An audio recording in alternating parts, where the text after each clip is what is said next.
Good morning. This is the May 2024, I'm losing what year it is, Environmental Management Commission meeting, held in Hilo in person, and several of you are on Zoom, and welcome. So at whatever time it is, 9:04, we'll officially start. We've got quorum. I'm gonna just go around the room and wave to people so that you know who's here. Do we have anybody else on the line? Oh, I see a couple unusual names. Del Asuka is with District 3. Wave, Del. Thank you. I'm Georgine Adams, next on the Zoom gallery, it looks like, representing District 9.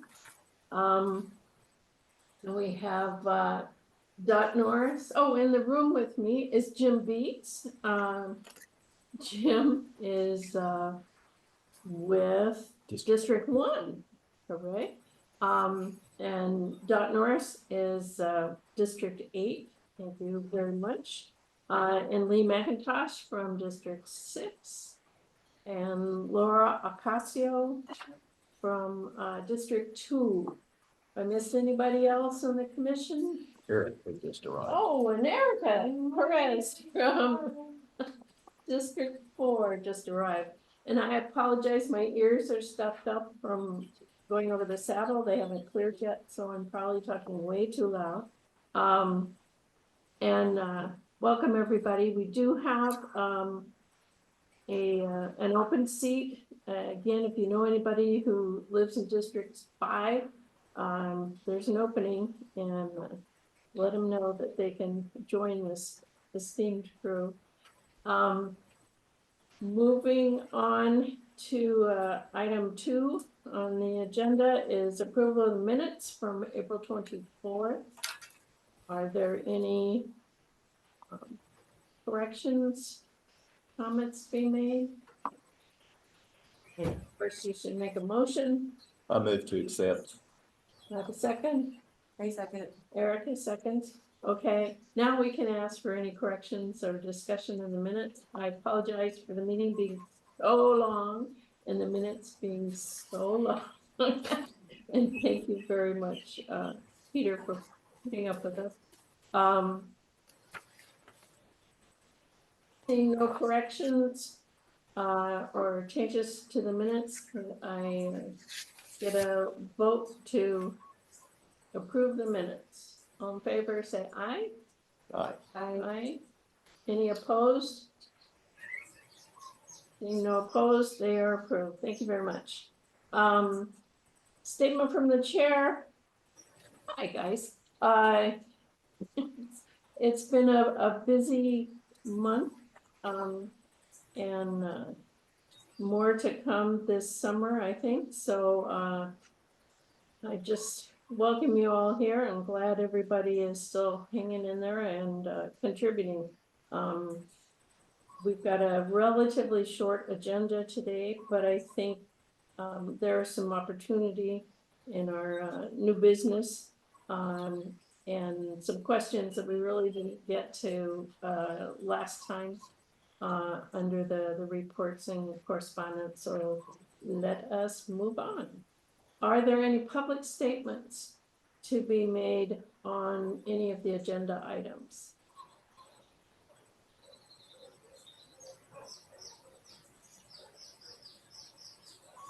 I hear a dog. Does it sound like the dog wants to make a comment?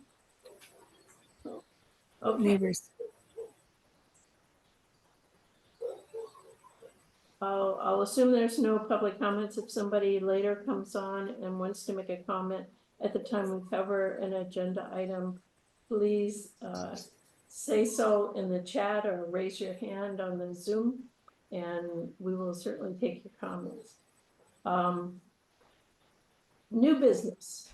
Our new business is a humongous proposed change to our code, chapter 21. It deals with wastewater management. So right now, I think it's titled sewer. like, their, All right, thank you very much, guys. So my name is Chris Barber. I'm the acting wastewater division chief. I really appreciate the time that you guys are taking to provide some feedback and discussion around our proposed revisions to County Code Chapter 21. So I prepared a brief PowerPoint presentation for the team here. Can everybody see my screen okay? yes. Okay. Yes. All right. And so I quickly wanted to kind of provide some goals for just our brief discussion of the proposed code changes. So I wanted to first identify some of the challenges with our existing Chapter 21 that the wastewater division, we have. Additionally, I wanted to identify some of the rationale for the proposed code changes. And then I just wanted to bring you guys into wastewater division's overall code development process. And then, the proposed, implementation of the subsequent programs that would be formulated and created by this proposed code change. So starting with the challenges. So currently, Article 1, we have some challenging definitions that we deal with. So, one of them in particular is accessible to sewers. We have several useful, forgive my typos, guys. We have several useful definitions that are not included, that really should be included. And so additionally, Article 2, there are very vague statements about fats, oils, and grease, the pretreatment requirements and industrial waste provisions. Article 2 creates some challenges for enforcement, and I would propose that overall it's fairly vague as far as what the specific requirements are. Article 3, sewer works and connection requirements, right? They create legal and financial liabilities. I mean, sewage disposal to natural outlets in the current regulatory climate, with all the requirements and lawsuits with respect to the Maui Lahaina decision, this creates some, challenges for the county. Additionally, Article 3 doesn't really give us that much jurisdiction to charge permit or connection fees. And these fees would allow us to just recover that cost of service. Additionally, we have some challenges with, lateral ownership and maintenance responsibility. For example, we have waste dischargers that love to shove things from their private property lateral into our system. And then we get the call and we respond and we fix it. Even though essentially it's caused by, potentially a business or, some sort of residential issue or, so that's something that we look to, close up and create some accountability there. Also, loss of sewer fees for 10 years after a private developer installs sewer. I mean, we're facing a significant amount of enforcement. We're facing a significant amount of financial expenses over the next 10 years. And it's our position that we need to preserve as much of our sewer fee revenue as possible. Article 4, no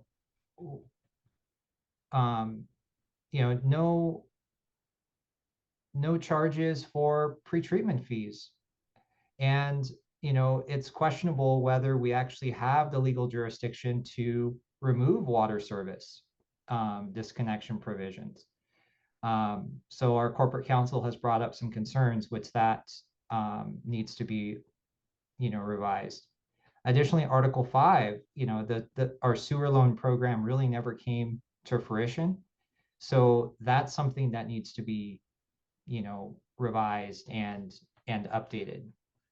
So do I have any questions from anybody on this slide before I move on to the next? Okay. So, Question, I'm sorry. oh, sure. Question. The sewer loan program, can you speak a little bit about that? So the way that I read it in the existing code is there was provision for the county to provide, I guess, low interest financing for sewer developments. And so that program was never fully put together or implemented. And I believe that those improvements were with respect to certain specific areas that had sewer service plant. So, and that's all detailed in article, I believe 5. Yeah, Article 5. And so essentially we would be, looking to remove that because it was something that was, judging by the date of the ordinance, was created and amended, 10, 11 years ago and never was implemented. And that you're saying is in chapter 21 currently? Yes, Article 5. Got it. Okay. Yeah. So the rationale for the proposed code changes. So,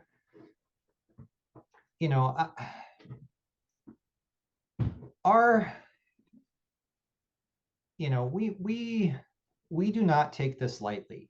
Code has, tremendous impacts. There's a lot of, implementation and interpretation and review and thought and research that goes into, a code change. So, that's what I just want to, put before you guys is, my staff and I, we don't take this lightly. We are proposing these code changes because, EPA has promulgated federal requirements down to the state, and thus the state has promulgated those down to us through an administrative order on consent. So one of those requirements is to establish the legal framework or the legal jurisdiction for pretreatment, the EPA's pretreatment, the federal pretreatment program. So that's one of the rationale for creating this. So the other is to truly address some operational challenges that we face, each day. So lateral replacement liability. I mean, just this year, I've replaced 2 laterals due to, it being clogged with fog, or due to damage sustained from repeated snaking and repeated cleaning by, caused by fog.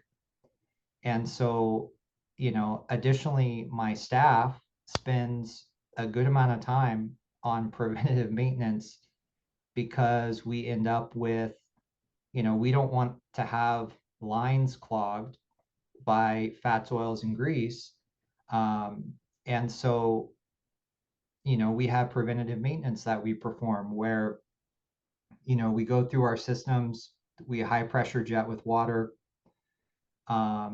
Also, the majority of our wastewater here on Big Island is pumped. So all the wastewater in Hilo, the only way it gets to the Hilo treatment facility is through pumping. So all of this grease, all of, the fats, everything like that, that solidify end up going through our pumps. And so there's this cascading effect of,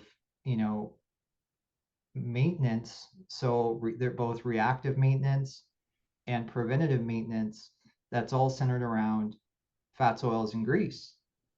And so, our community does a pretty good job of requesting that new food establishments, new car washes, um, new businesses that generate these fats, oils, grease, these grit, the solids, they do a good job of requesting that they install these traps, but there's very little there's no oversight for maintenance.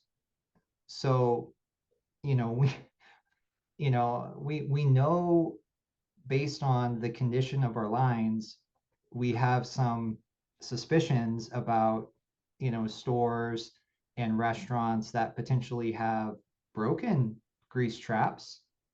Um, but there's nothing that gives us the authority to just stop by and inspect, to say, hey, you guys need to repair your stuff so that it doesn't cause problems for those users downstream. Because what happens is if somebody lets their grease trap break and break down, they don't repair it, all that grease goes into a community sewer line. It doesn't impact just the person that doesn't want to maintain their equipment. It impacts all the users upstream of where that grease finally decides to turn hard. And so, it creates some challenges. Additionally, we want to align our code with overall state wastewater goals and make sure that our code does reflect the jurisdiction that we have. We want to increase our sewer revenue fund to cover the costs associated with our administrative orders on consent, which is just our basic cost of service. So, for example, when we issue a sewer extension, that sewer extension is done at administratively at no cost, right? The developer develops their infrastructure and then they come in for sewer extension.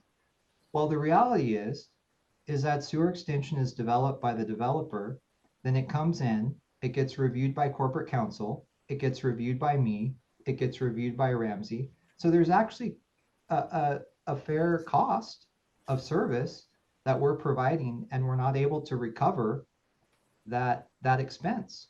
It just comes out of the general fund, or it comes out of our general sewer fund. And so essentially we're working with our code to increase the sources that we can generate revenue to just cover our costs of service. And then we need to get legal authority necessary for compliance with our AOCs. So we have our pretreatment AOC, which has requirements that we establish our legal authority for pretreatment. But we also have our countywide AOC as well. And what this is requiring us to do is put together sewer service areas. And then within those sewer service areas, ensure that people do connect to our sewer. And so this would also be within our current code. So, compliance with our AOCs, which is critical. Additionally, remove the loan program code that was never really developed, and we would be moving the enforcement requirements into Chapter 21 from Chapter 2, Article 40. So everything would all be in one place, because currently at this time, Chapter 21 doesn't contain any real enforcement provisions. And so to understand the enforcement process, you have to go to Chapter 2, Article 40, and then, follow there. So anyway, then I just wanted to talk to you guys. What is our overall development process? How are we approaching this? How is this code developed? First, my team and I, we sat down and we said, okay, what challenges are we facing? There are regulatory challenges that we face, right? Then we sat down with operations and said, operations, what challenges do you seek? How could our code help your team? And they, their challenges are fats, oils, grease. I mean, the other thing is also, explosives. Like we need, I mean, people can also, if they so inclined, could dump gasoline, down the drain. And our code really doesn't have a strong requirement for folks that have that kind of business to install, separators or, that kind of thing that deal with flammables. So there's that. And then I talked with our legal team and I said, what can we include to help you make your guys' life easier? Because if we get into a role where we, on the unfortunate side, need to, do enforcement or follow that process, how can we simplify these requirements so it's easy for the legal team, on the enforcement side? So really, that first step of just identifying those goals, understanding that necessity. Then I said, okay, let's understand what other jurisdictions are doing. Okay, first, let's understand what other folks in Hawaii, or really even in the Pacific Islands, because we can't forget about Saipan, are doing. And so we looked, and first of all, City and County of Honolulu is the only other pretreatment program in the state currently. Kauai, Maui don't have. So, okay, that's interesting. So we reached out to them and, kind of understood their program. Their population density is a lot higher than ours. Our community is more rural and more spread out. Oahu is really densely packed, a lot of businesses. So then we said, okay, are there any other FOG programs? What are they doing? Maui County and, sorry, this is not correct, but Maui County and and City and County of Honolulu are the only FOG programs. Okay, so there's two in the state. We said, okay, so we try to understand what they're doing. And then we also said, okay, what resources are provided by the EPA, right? The EPA is promulgating the requirements to the state and then, to us. So what are their requirements? So we put together a meeting with our Region 9 EPA pretreatment coordinator, our pretreatment inspector, also the DOH folks. And we said, hey, what would you guys like to see in our pretreatment program?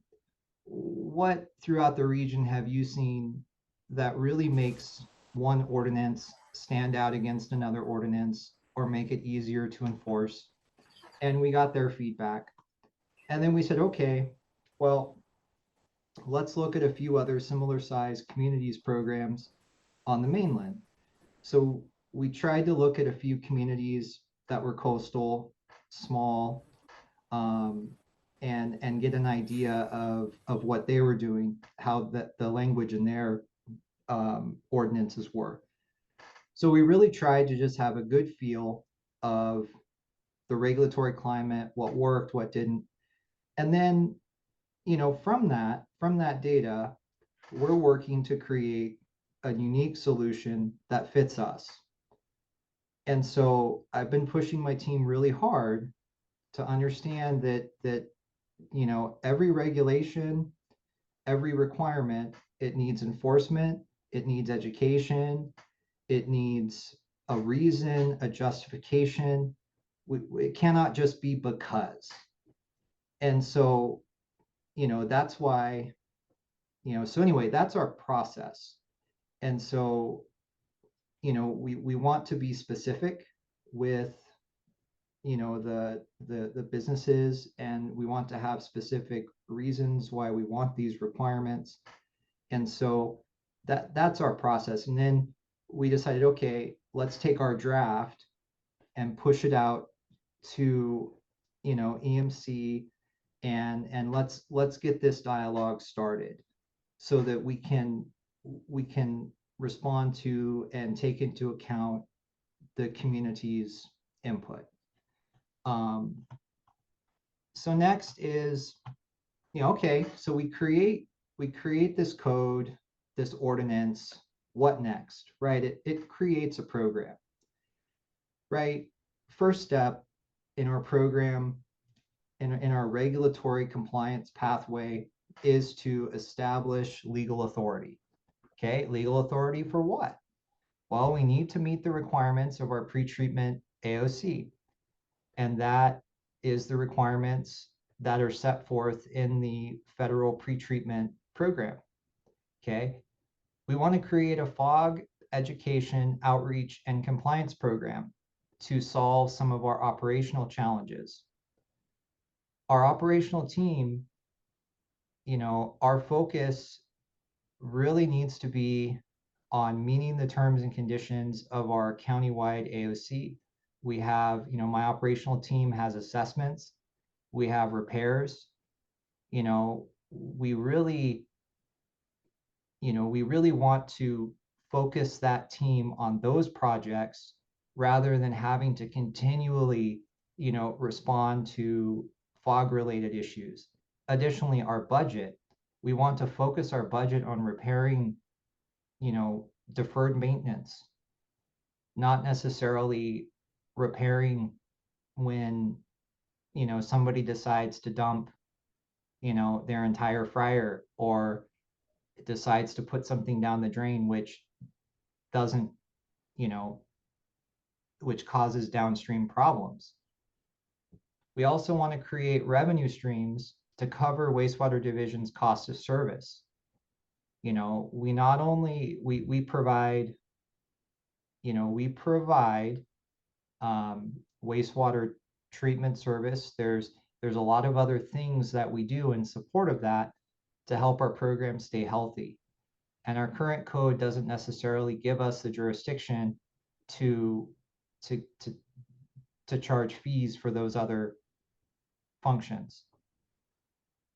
And then the next thing is we're going to identify the impacted non-res users, because as part of our mission, right, the pretreatment program, the FOG program, that is focused on non-residential discharge.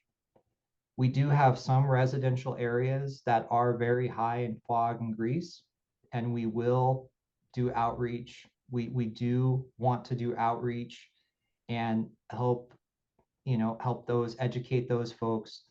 But really the bulk of the impact and the regulatory requirements are focused on the non-residential industrial commercial users. So currently we have 3 staff, in the environmental compliance section.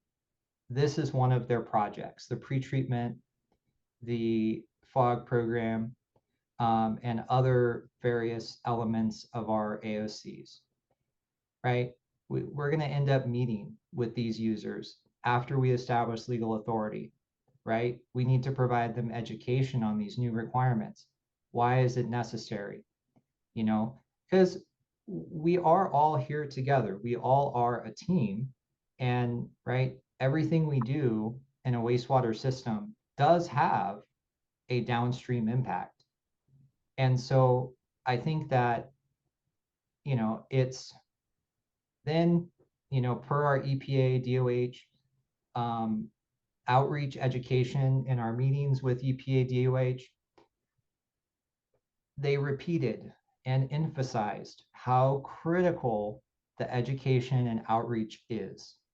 And so, then with some users, our significant industrial user pool, we will have to develop a compliance schedule, because the pretreatment code, the framework of that pretreatment is, if you discharge a certain amount of processed wastewater, or your discharge falls within certain categorical criteria, you do need to sample, flow monitor, do that kind of thing. So there are requirements for those users.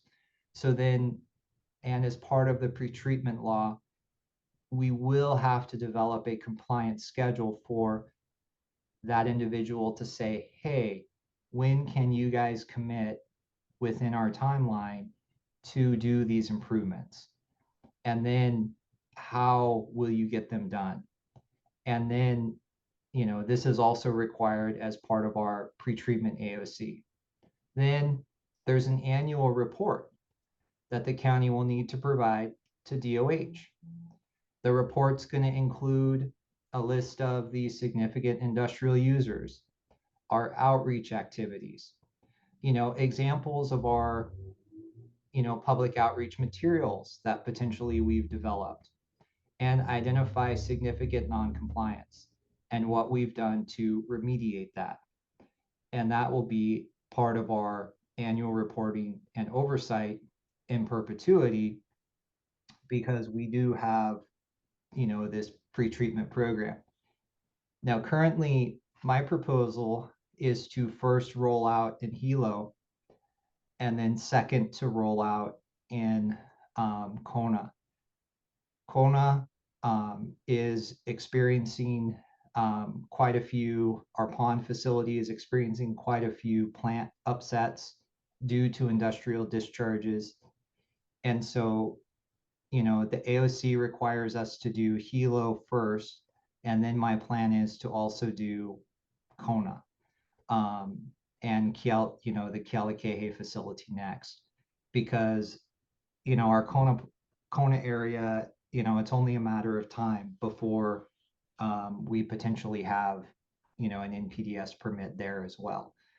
So anyway, I hope this gives you guys kind of a high level of our code, the reasons that we want to change it, the process, and also the implementation of the subsequent programs that will be created as part of this code.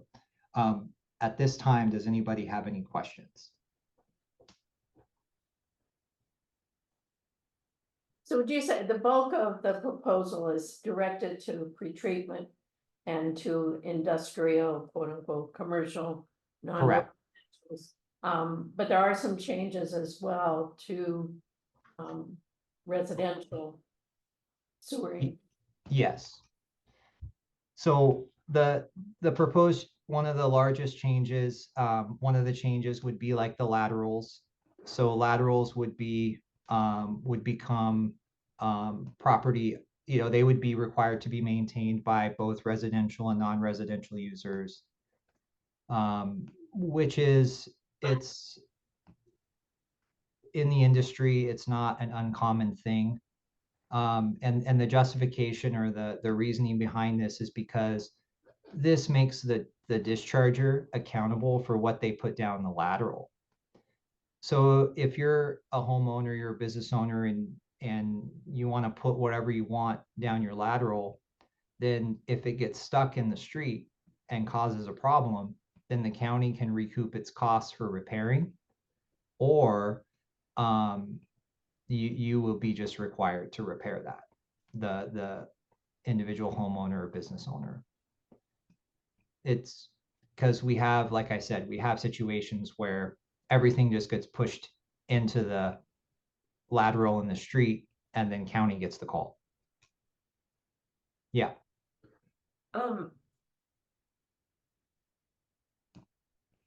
just like, I guess I have two kind of follow-up questions to that. One is, how does this coincide with the timeline of the county updating infrastructure?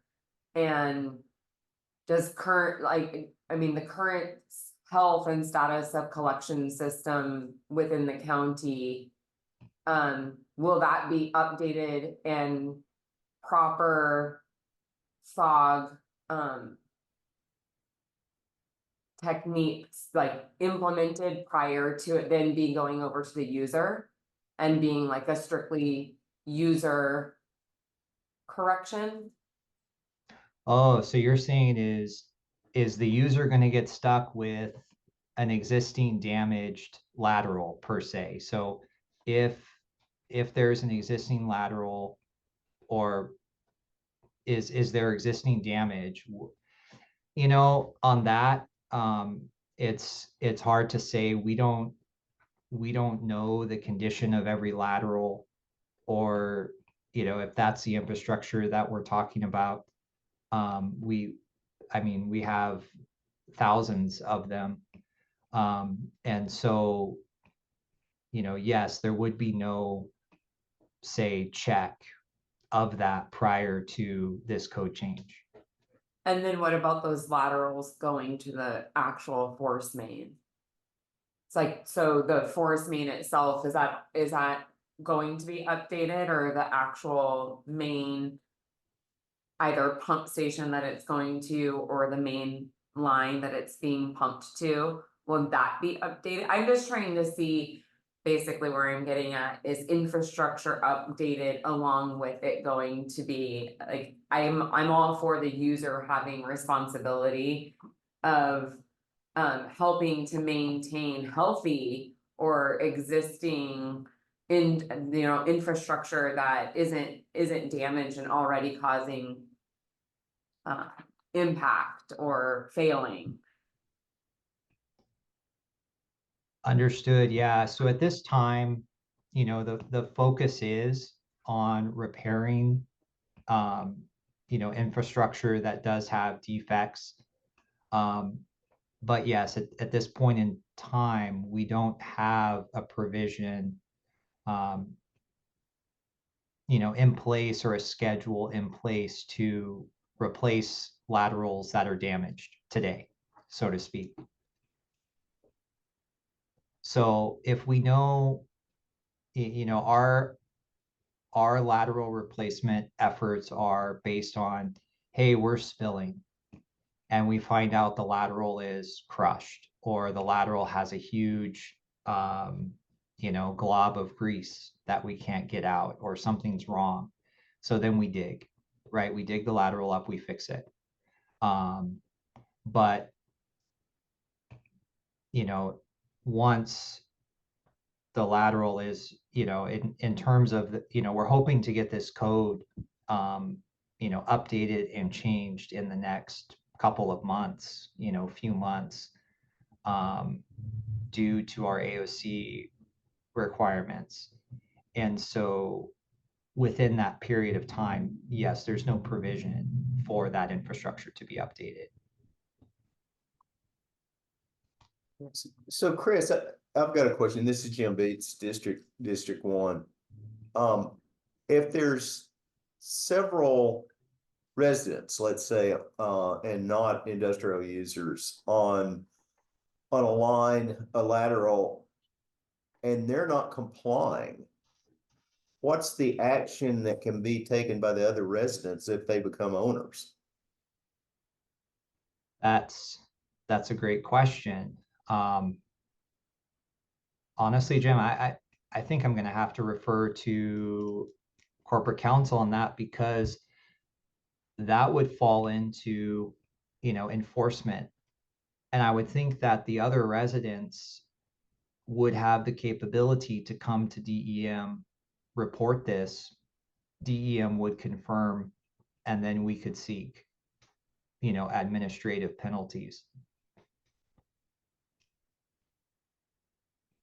Okay. And I guess the second part of that is, how would we know someone's not in compliance, an individual? So what what kind of non-compliance are we talking about? Are we talking about an illicit discharge, dumping something they're not supposed to down the drain? We can use that example, yes. Okay, so for example, let's say that, we determine that a certain lateral is always clogging um, from multiple, from a multi-family user. So generally, if we have a fog issue, there will be additional fog upstream. So what the users could do is they could backtrack and see, hey, whose house connection has the most fog? And then they could figure out, who essentially is being non-compliant. And then they could give us a call and we could come out and provide some education. Because as far as the fog issue goes, I see two situations. We have a remodeling situation where, say a user or a food institution, or we have a few different flavors. So, we our current, if we know where the hot spots are, and so based on where we are cleaning the most amount of fog and grease and repairing the most amount of things due to grease. So we would prioritize those areas and focus on those areas. And in those areas, there were going to be people who have existing businesses who don't have a grease trap or don't have, infrastructure. And so, that's okay. It wasn't required when their facility was built. That there's no there's no problem there. There's still a lot of things they can do inside their restaurant. Their restaurant, let's scrape the plates. Let's, because a lot of times, I worked in food institutions as a kid, um, and for me, you always just want to throw everything down the drain and, fastest way through. But really there's some BMPs that you can implement inside the restaurant in lieu of equipment that would really cut down on the grease that would come out of that facility. And so I think that's where, for, users like that, we would focus. But then if they come in for, a permit to remodel, or a permit to make their parking lot bigger, or, that kind of thing, then at that point in time, we would start that conversation of, hey, you guys, there's no grease trap here. What can we do? Can we put one in at the time when you're redeveloping, and you guys could take care of this? One of But the oh, things, sorry. Ms. Georgine, that the current draft is much better than the first one that I was looking at. Just being as clear as day as you can between what the requirements are for commercial, industrial facilities and what requirements apply to residents. And then the mushy thing in between of the multifamily, condo apartment complexes. And there's some difficulty, I think, in figuring out when you're just reading it, a lot of lines say any person, blah, blah, blah. Just to make sure that you're saying, if it's a commercial operation, you've got a lot more opportunity to get in and educate, and there are various ways they can, put in some equipment or change their practices to fix things. When you get to the residential side, which is where they're gonna scream if they gotta do some replacement of a lateral in a community or even an individual's property. What are the expectations? They aren't subject to pretreatment standards per se, but they are subject to don't wreck the POTW. But just being clear on what the requirements are between those two communities, I think is important and confusing. Yeah, and oh, sorry. Del, you have a Hi, Chris. This is Dell District 3. You know, it's confusing, but it sounds as if we're looking at the existing situation with the laterals in the sewer and all these chronic or all these users that you have a flag on. Have you spoken to them? I mean, had the conversation that, you know, you're there frequently clearing up their laterals, and that maybe you can suggest that they start looking at ways to not, by providing them information on what they can do. Because if I don't have sewer, but I'm just thinking we will be hooking up to sewer. So if I'm going to be responsible every time there's a clog to go look and see and go talk to my neighbors about what are you doing down there, so that because it's clogging, isn't it the county's responsibility to maintain the laterals?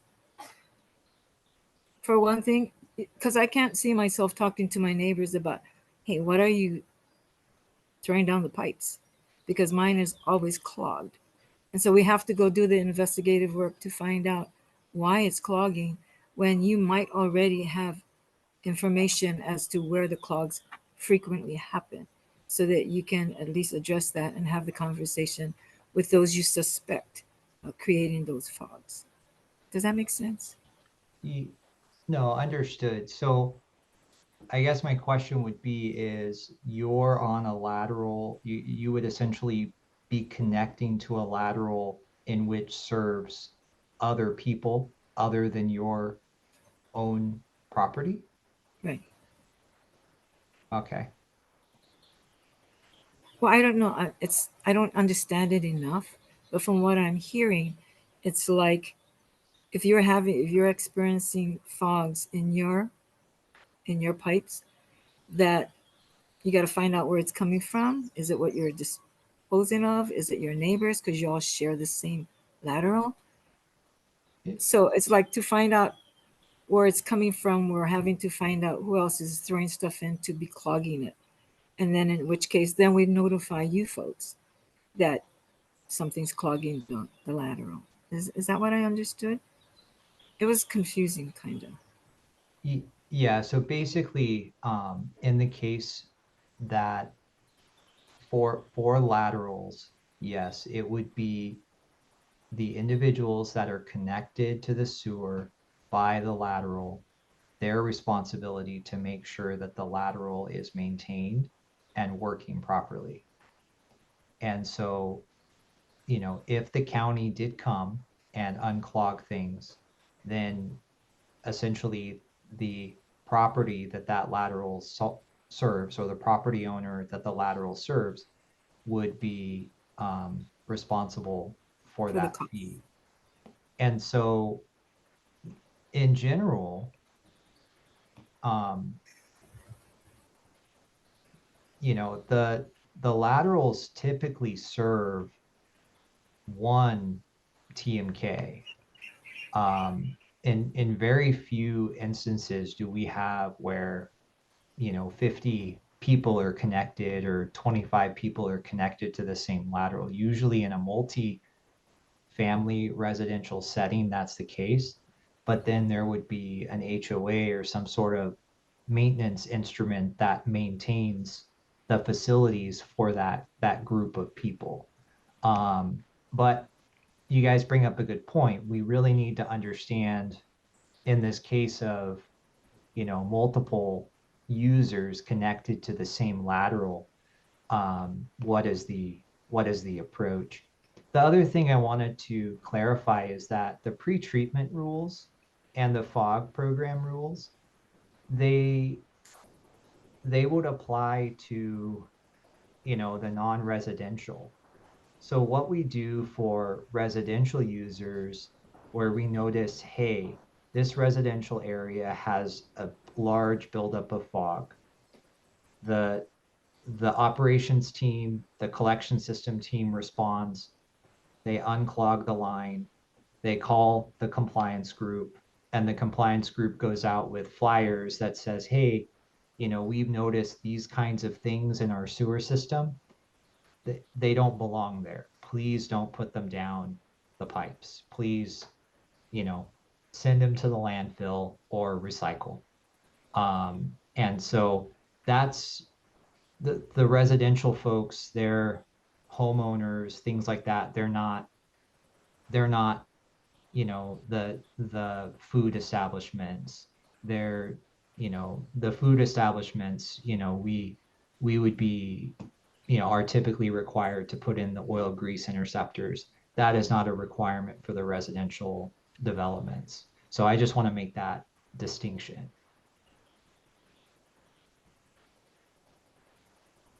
Okay, thank you. Sure. Chris, I've got another quick question, Sure. and that is, if this became fee-based to, your office for repair of laterals or whatever action needs to be taken, are you presently set up to do that? We are. We can work with our accounting team and get that process in place.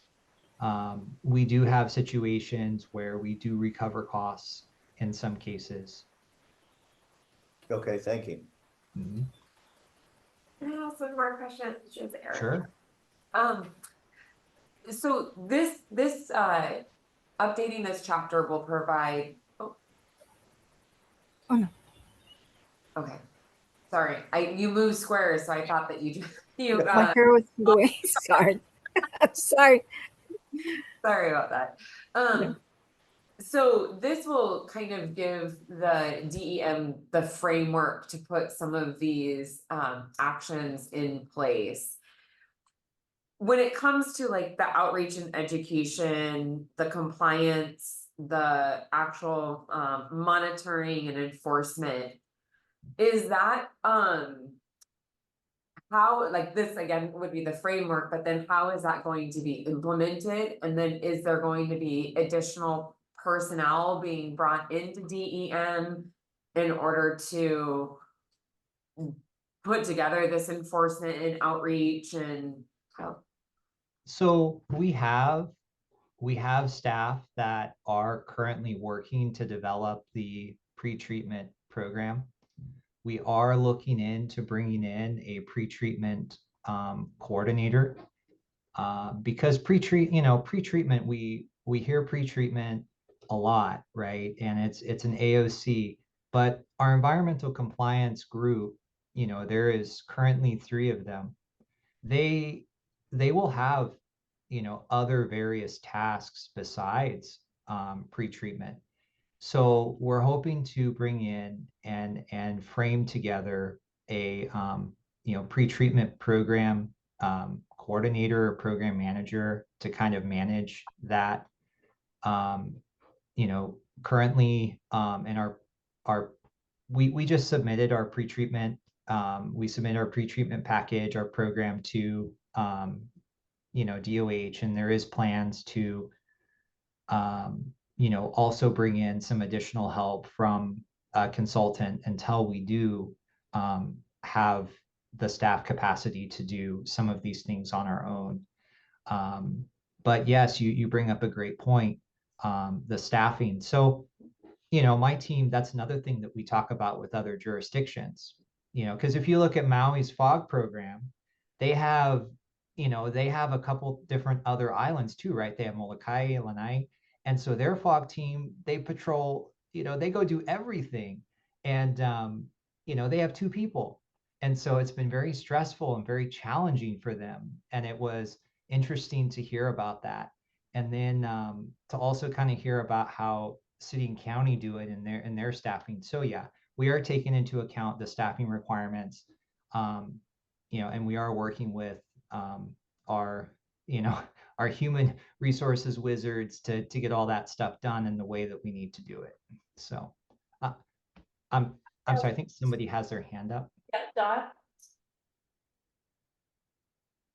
Yeah, hi. I I read the article or the code change um, all the way through because I had nothing else to do. Oh, well, But thank you. anyway, it sounds like that the monitoring of the compliance would be up to the individual industrial user. Is that correct? So for the monitoring is going to break into a couple different categories. So we have, yes, you have the significant industrial user and the categorical user, which falls into that. So yes, they would be doing their own required monitoring, but there's also some monitoring that's actually up to the jurisdiction of the county. And so that's how we want to, as a team, put together our compliance program to monitor that everything's being done and that we're meeting the requirements set forth by EPA and then also set forth by DOH. Because ultimately the responsibility is promulgated to DOH, and then DOH is they're interpreting the federal laws and everything to work with us. So there's a couple different levels, but yes, for the pretreatment folks, there's a lot of self-monitoring, self-certification that will happen. County will provide oversight. The FOG program, that's a little different. We have a little bit more flexibility to build a program that fits our community and our operational needs. Well, thank you. Also, do the POTWs, do they monitor the influent going into the plant? And if there's a problem with the influent, do they investigate up the laterals, or is it just shut down the system or something to that effect? So we do monitor the influent for total suspended solids, BOD. We do take some various constituents, but a lot of times, if there are plant upsets, if there are issues, the guys will very quickly do in-plant process changes to deal with that. Then they send me a notice and our compliance team a notice, and then yes, we do tend to go upstream and start to investigate. Thank you. Mm-hmm. I got a question about, is there enough technical support equipment to install, to roll this out to everybody for that's going to be subject to pretreatment? So as far as everybody that's really subject to pretreatment, we unfortunately cannot fully define everything until we have a bit more legal jurisdiction to, inspect the industrial user, the non-domestic discharger, and see how their operations fit into the pretreatment rules. As far as our FOG program, equipment and things like that, our FOG program, when we first roll it out, I think will be more of on the case of outreach and education. And then my staff will be providing education and outreach as far as that goes. So I think we have a creative bunch of compliance folks that can manage for the time being. And we do have the capability to bring in an additional consultant support to help us with the pretreatment, the AOC required, capabilities, as well as our compliance staff. I was actually thinking about the other end of that the users, the dischargers install new equipment and set up monitoring that they've never done before. Are they going to be able to find enough contractors to come in and help them? Again, I think that's, I hate to say it, but I don't, I think they'll be able to, because Oahu has an extensive pretreatment program, and our industrial users are fairly few, our large regulated, the significant industrial users, we're going to be looking at probably less than 20. And so I think we're going to be okay. And the county can be, we will be a resource for these guys. And that's another reason why my team is building their relationships with other jurisdictions, city and county, Maui. That way we have some resources that we can call on and work through, as we don't have these programs currently. So there's a learning curve for us as well. So. It also seems like an opportunity for some on-island training, education of techs. Learn how to Absolutely. work, because there's going to be a fair amount at the FOG level, and not the SIUs, but the middle level people. And just to encourage you to also think about how you can work with the community college and other training, so they can get easy access to non-Oahu based big buck contractors. Okay, great. Thank you.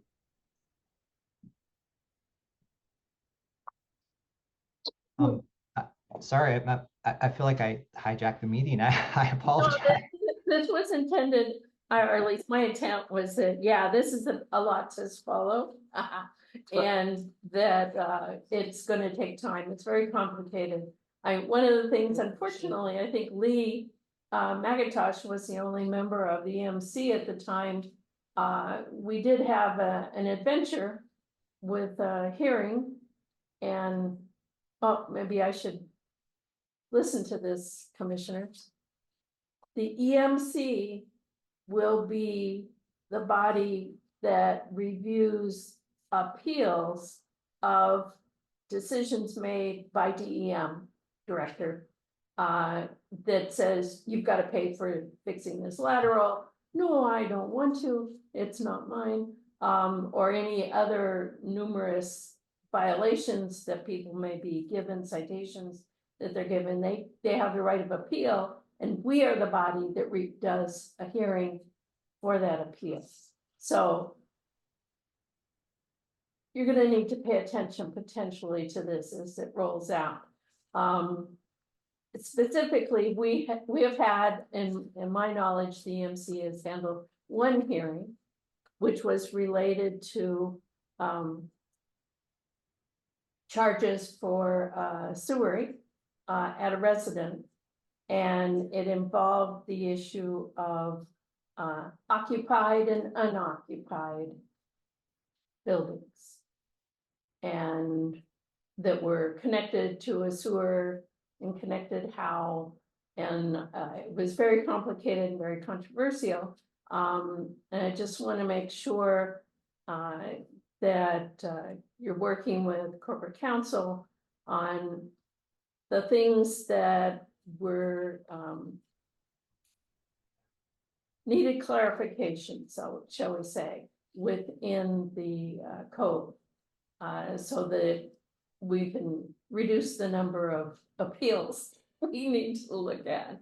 And I don't know, Lee, if you want to comment on that, but I think it's a bit of a confusing thing for the kinds of properties we have here, how people use their ohanas and other buildings, what's sewered, what's not sewered, where the water came from. It's traditionally been tied to, you get a water bill, which isn't DEM's bill. It comes from the water supply department. And just to carefully work through that. I don't think this is the time or place to go through all the details. And is corporate counsel even on the line? He'll tie me up in ropes on what I can say or not say about that hearing, but clarification. This is an opportunity to clarify the rules and to make sure that any ordinary person could read from the residential side, can read and understand what are they going to do. And, here in wastewater, we use as we roll out our projects, and this code change in pretreatment and fog is all part of a larger compliance project. We have a core group method. And so as part of our core group is our corporation council, and her and I have exchanged numerous various emails about what you're talking about, the Chapter 91, the HAPA process, and how does that work and what needs to be done. So I think that you bring up a great point, is we want to make this code um, we want to make this code easy to enforce, right? And easy, you're right, to read. And so that's one of our key goals. And that's why we're working with corporation counsel on that issue. I also think that bringing the enforcement code into Chapter 21 does simplify this a bit, because when I first started working on this, that was my first question: is, hey, what where what's the enforcement process? What is going on? Where is that code? Oh, you have to go to this other place. What? So now, and then understanding the process, and Chapter 91 as part of that ruling is a little different than I was familiar with. And so but necessary. I do feel that it's important that we do allow the public to challenge the decisions and determinations for extenuating circumstances. And so, but this commission, you guys are the body that will review those claims. So in that spirit, I just would encourage all the commissioners to be more or less comfortable with this code and whether or not you understand. I mean, you'll get plenty of advice if we get to a hearing, but look at it from the standpoint, if I had to decide whether or not somebody's in or out or didn't or did, do I understand this code and the way it's written? And again, one of my concerns has been being really clear on how individual residents may be impacted and what they've got to do versus commercial entities, which are kind of a different thing, and the slew of requirements that are in the code change are directed more toward the commercial side, but there is some stuff on the residential as well. Jim Beats has a question. Yes, Chris, again, Jim Beats, District 1. I'm afraid we've sidelined you a couple of times with some of our questions, but previously you were providing from your view what the large changes are to this draft. And I know you've talked about the laterals and also pre-treatment in the fog program. What other items do you see as the large changes that you were previously referring to?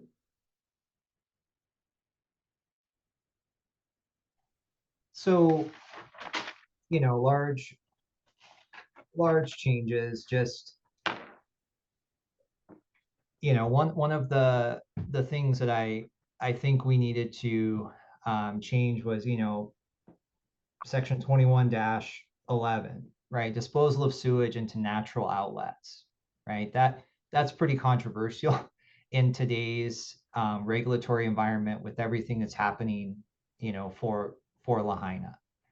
I think that we need to just take that out and leave those kinds of things to the state, as as typically discharges to surface waters or something like that would be of the jurisdiction of the state. So the county really doesn't, we're not really involved in that aspect.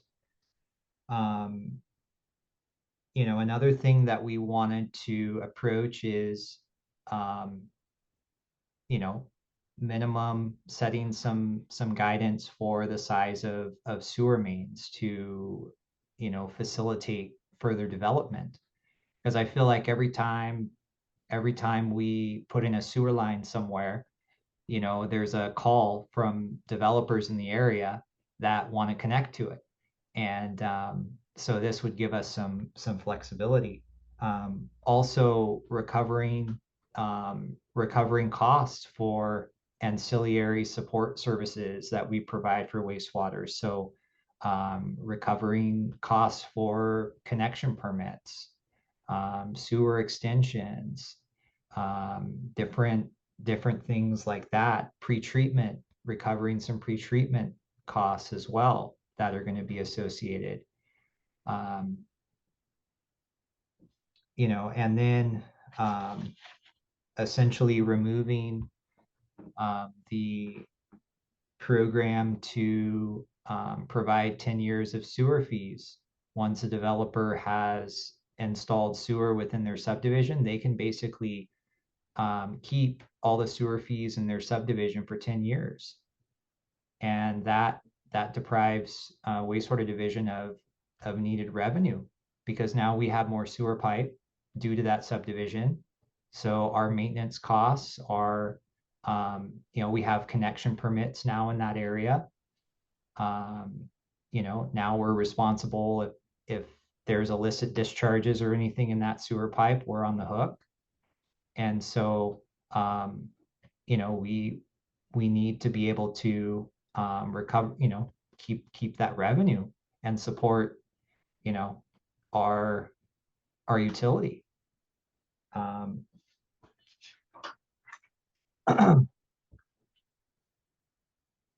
You know, additionally, I think there's confusion on dwelling units and how dwelling units, that language. So that's something that we wanted to fix as well. And then just, you know, include additional definitions and, you know, various clarifications on requirements that create some operational challenges. So Yes, thank you. does that, okay, sure.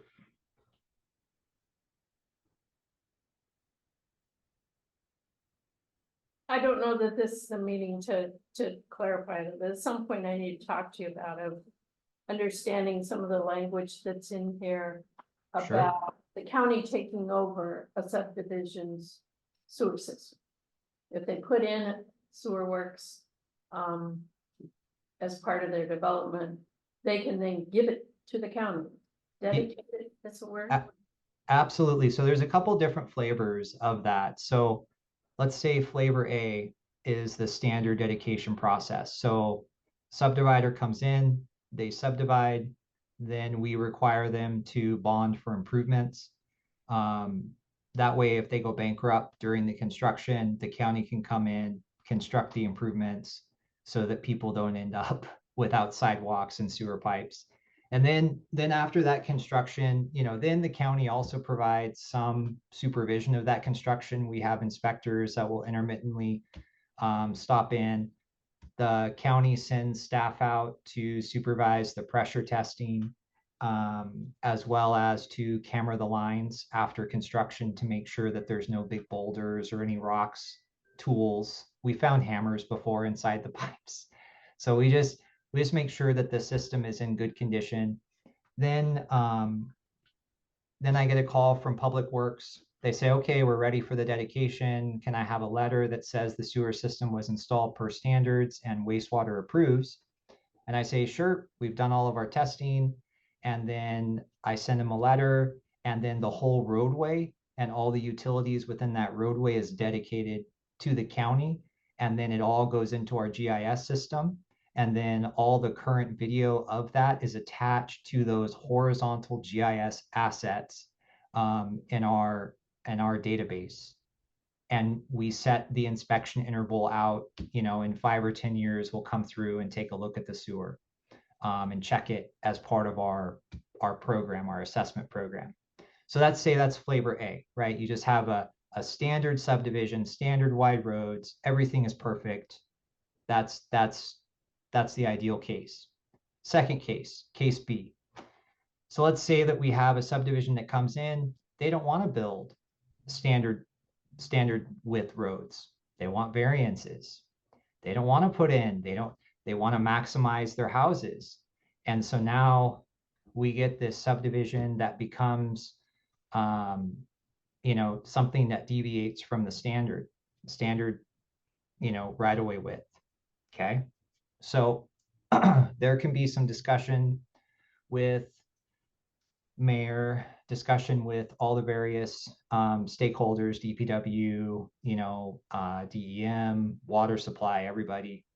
And then it comes down to me. And so it's a non-standard width roadway. And I'm directed, okay, we're going to take over the ownership of the sewer lines. We're going to maintain the sewer lines. But since the road is substandard, DPW doesn't want it. So the HOA inside the development is going to take over the road, the sidewalks, but Department of Water Supply, they're going to take over the water pipes. HECO is going to take over electrical, and DEM, you're going to take over sewer. Okay, fine. So then what I do is we go through the standard sewer extension process before the project starts, ideally. And then we do some type of a dedicable easement within that subdivision that dedicates the utility infrastructure to me. And that's a little separate process, separate documents. And then we go through the same thing. I monitor the construction. We pressure test everything to ensure water tightness. I get the, you know, collection system group out. We do a final CCTV. We get the CAD files from the developer. We put it into our GIS system, and then all the videos are attached to our horizontal assets, and then it's all documented and good. And then we proceed on to the next project. So those are the two situations that we have. Sometimes there's private sewer that gets installed. So private sewer that gets installed is under the building department's purview. They make sure that it's up to the Universal Plumbing Code. And then wastewater is involved at the point of connection to our system. But we don't provide any maintenance. And if we do provide maintenance, we would bill the HOA for that maintenance because it's private. So in any of those scenarios, does the county own the laterals? So in those scenarios currently, the county owns the laterals within the right of way. So basically up to the private property line, we'll put a clean out. So we'll put a clean out at the property line, and then everything from the clean out at the property line, so typically the back of sidewalk, to the sewer main in the street is the county's. Okay. So I propose, and not I propose, but we as a division are proposing that we change that paradigm. We say homeowner or whoever's connected, your Kuleana is the lateral from your house to the sewer pipe in the street. Including the cleanup. Yep, including the clean out. Okay. Dot, did you have a question? I saw your hand come and go. Just a quick comment. You mentioned that you're going to establish this pre-treatment program in Hilo first and then go to Kona. Just as a representative of District 8, we kind of are looking forward to having some kind of water recycle program be useful in our area. And pre-treatment program is probably more required, you know, so that we get a good influent into our POTWs that can be recycled or continue to be recycled. So I'd kind of like to see Kona sort of get bumped up in the treatment process, pre-treatment process. Thank you. Yeah, so that's great. Thank you. I'll make that a note, and that's something that we can take into consideration as far as implementation goes. Thank you, Dot. Lee, you have a comment, question? Yeah, you had mentioned just a moment ago about the laterals, how that you want them to be responsible from the house to, I guess, the main pipe, which the lateral would include parts of what would be considered, I guess, public property or owned by the county. How would the homeowner or resident go about repairing or making any changes to the portion that is on that belong would be county or public property? Because it's not theirs. They're working in the middle of the road. So how how would that be addressed? Do they have to contact the county to take care of that and they bill them, or would there be special contractors? How would that work? So typically you could do it two ways. Potentially if you wanted to wait for county, or if the county had capacity, potentially we could do that, and then there could be a process in place to provide that, charge the whoever the user was for that lateral. The other process would be to hire a contractor, a Class A contractor that meets the requirements to work in the county right of way. And so, when I bought, my my first home off island, that was the way it was. Is the lateral from my house to the street was my responsibility. And so my lateral at the time was a transite lateral, and it had deteriorated. And so I essentially, I replaced everything from the property line back to the house, because I wasn't able to do my own work, right? There's no owner builder in the county right of way. And so generally you would need to hire a contractor that can meet the terms and requirements of the right of way occupancy permit application.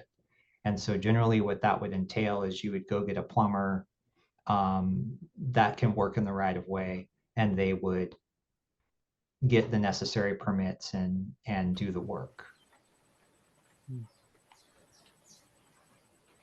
Dell, you have a question? Hi. Hi, Chris. This is Dell, District 3. Along with what Lee had mentioned, I know right now the county water, they're responsible for everything outside of the meter. So you're saying with the sewer, we're going to be responsible from our meter or the hookup to the main pipe, right? Correct. But for some places, the main pipe is across the street. So you're saying that we'd have to take care from the borderline all the way across the street where the main line is. And like Lee says, we don't own the road.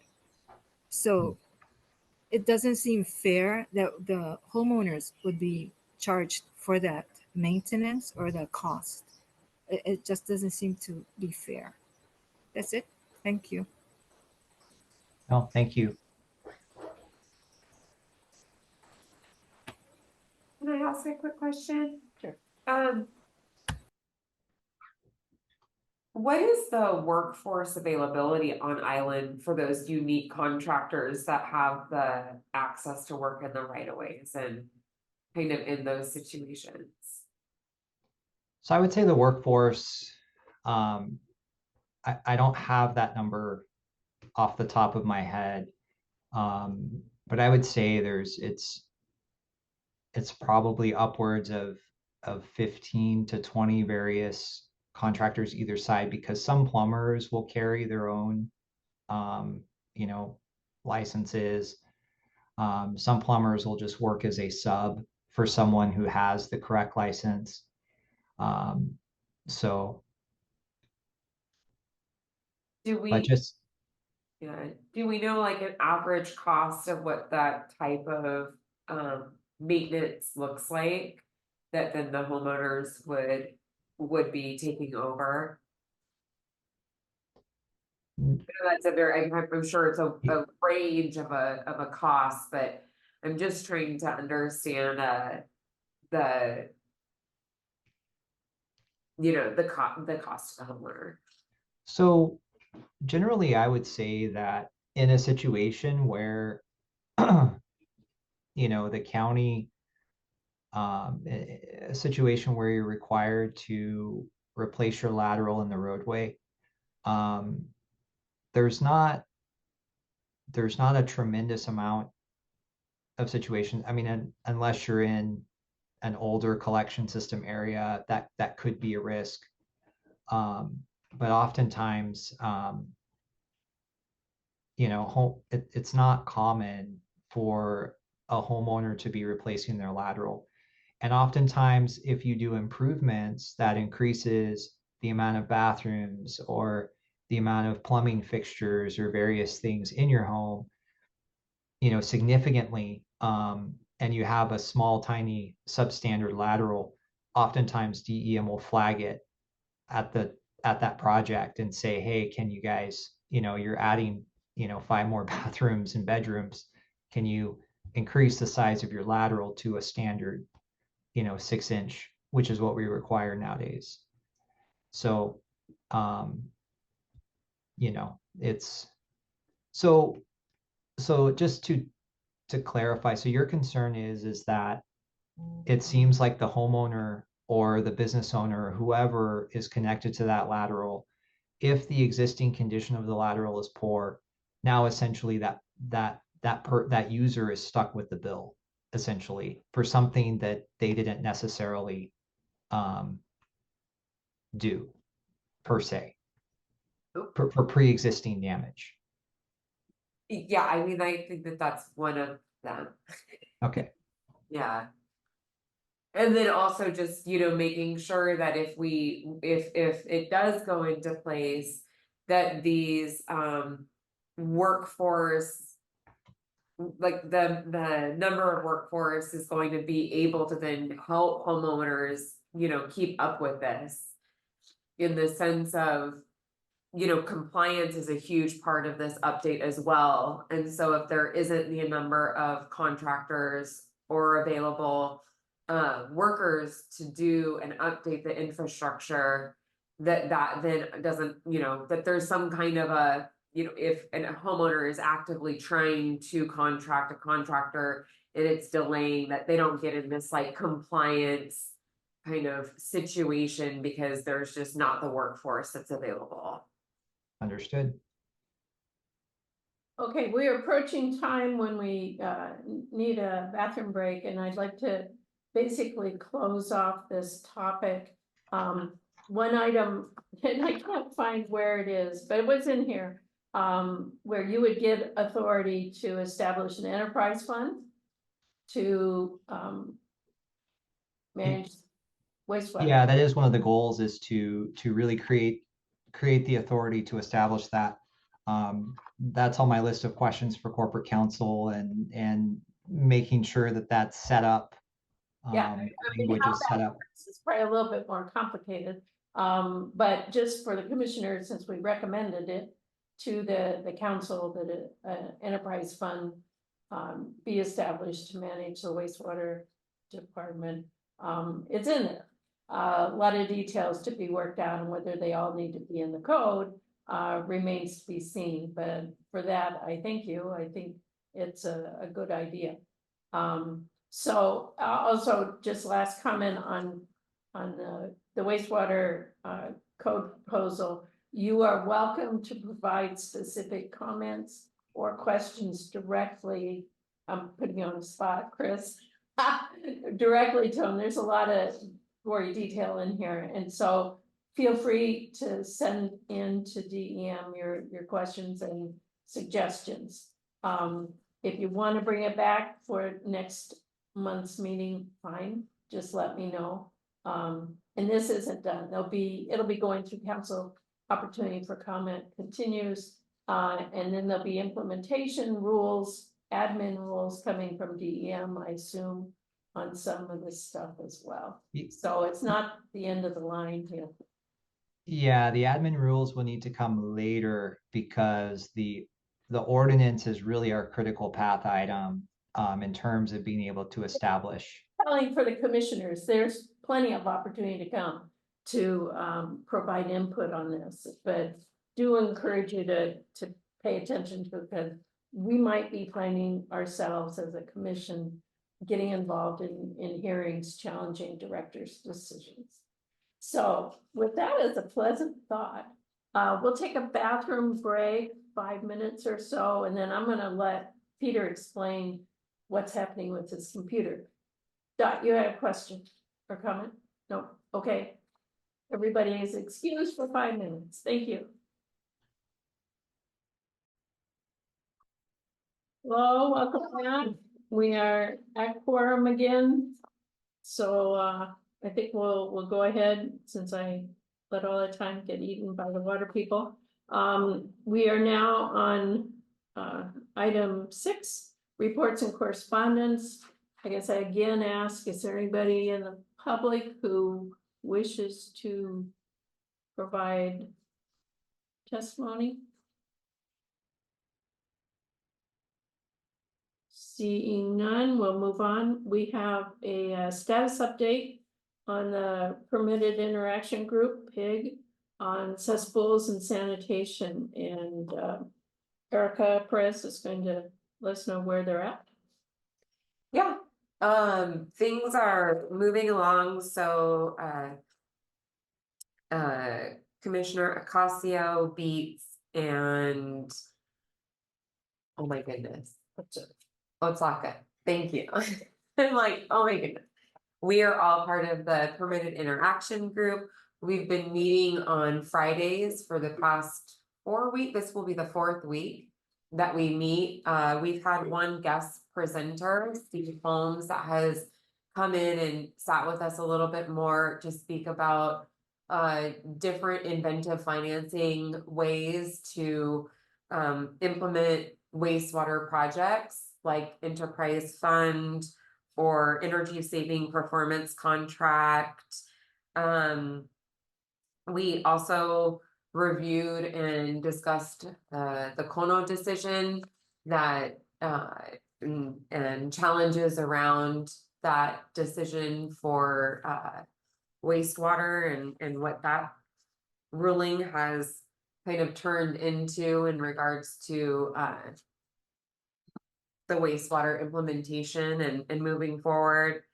We also, a few of us were able to tour and visit some wastewater treatment plants to see the updates and infrastructure around there. We are kind of refining some hopeful recommendations and updates for the broader EMC that we will come, I think, with next month and provide a larger report back. Am I missing anything? Oh, that's good. Del, am I missing anything? Laura?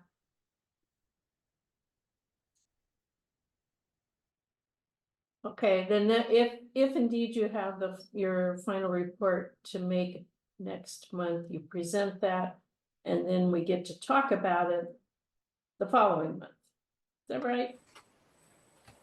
Okay. Oh yeah, I Yeah. believe that. I'm like, I believe that's the next steps. Yeah, so we'll do more of a formal report. I'm happy to put.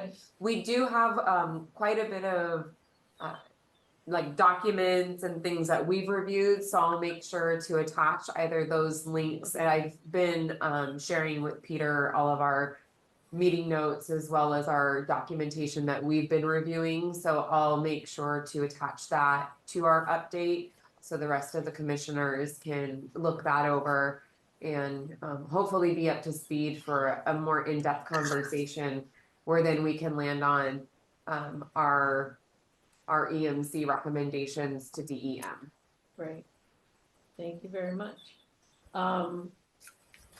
Next up is me talking about the May 3rd Sustainability Summit sponsored by the mayor and more broadly for the world. It's basically a group of people getting together talking about the UN goals and natural resources protection and homelessness and a whole broad spectrum of things, one of which was source solid waste reduction. There were workshops held as part of that earlier in April. And I was working with Jennifer Navarra at Zero Waste Hawaii Island and Nick Risnick, who wears a couple different hats. We are continuing the workshop activities and are having our meeting, our first all workshop follow-up meeting on Friday, actually this week.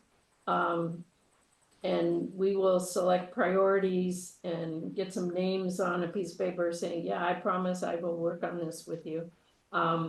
We've done a survey, expect to see that the priority areas where we'll create some sub-work groups will be around organics and the distributed composting area, a resource recovery park concept, which a couple of us, again, Jen and Nick, are looking at a potential grant opportunity with the EPA on locating a resource recovery park. We're also working with Alex White from DEM and looking interesting. We'll see if we can pull it off. The policy area is also another area that got a lot of votes, and that includes the plastic single-use ban,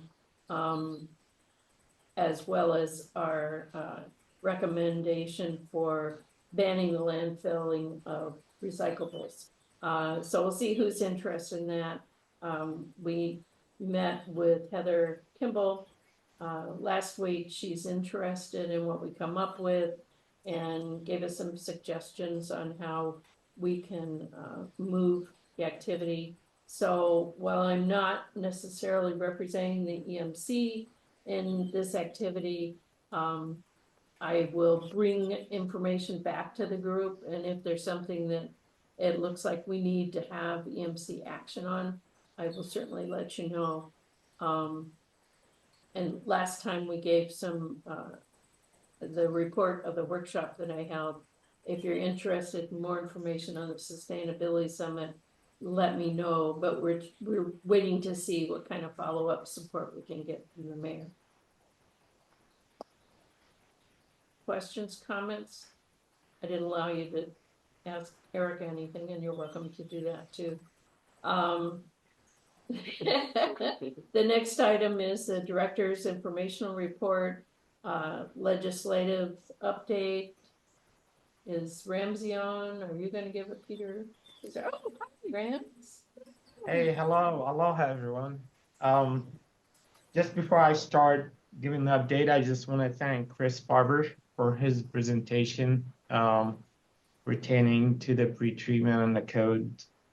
He really done a good job working with staff, working late hours, trying to catch up with the AOC and deadlines that we have.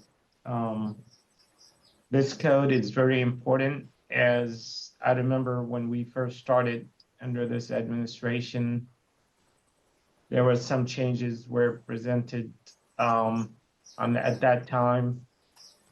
I asked Tim Richards, council member at that time, to give us the opportunity and take the time and bring the code up to standard.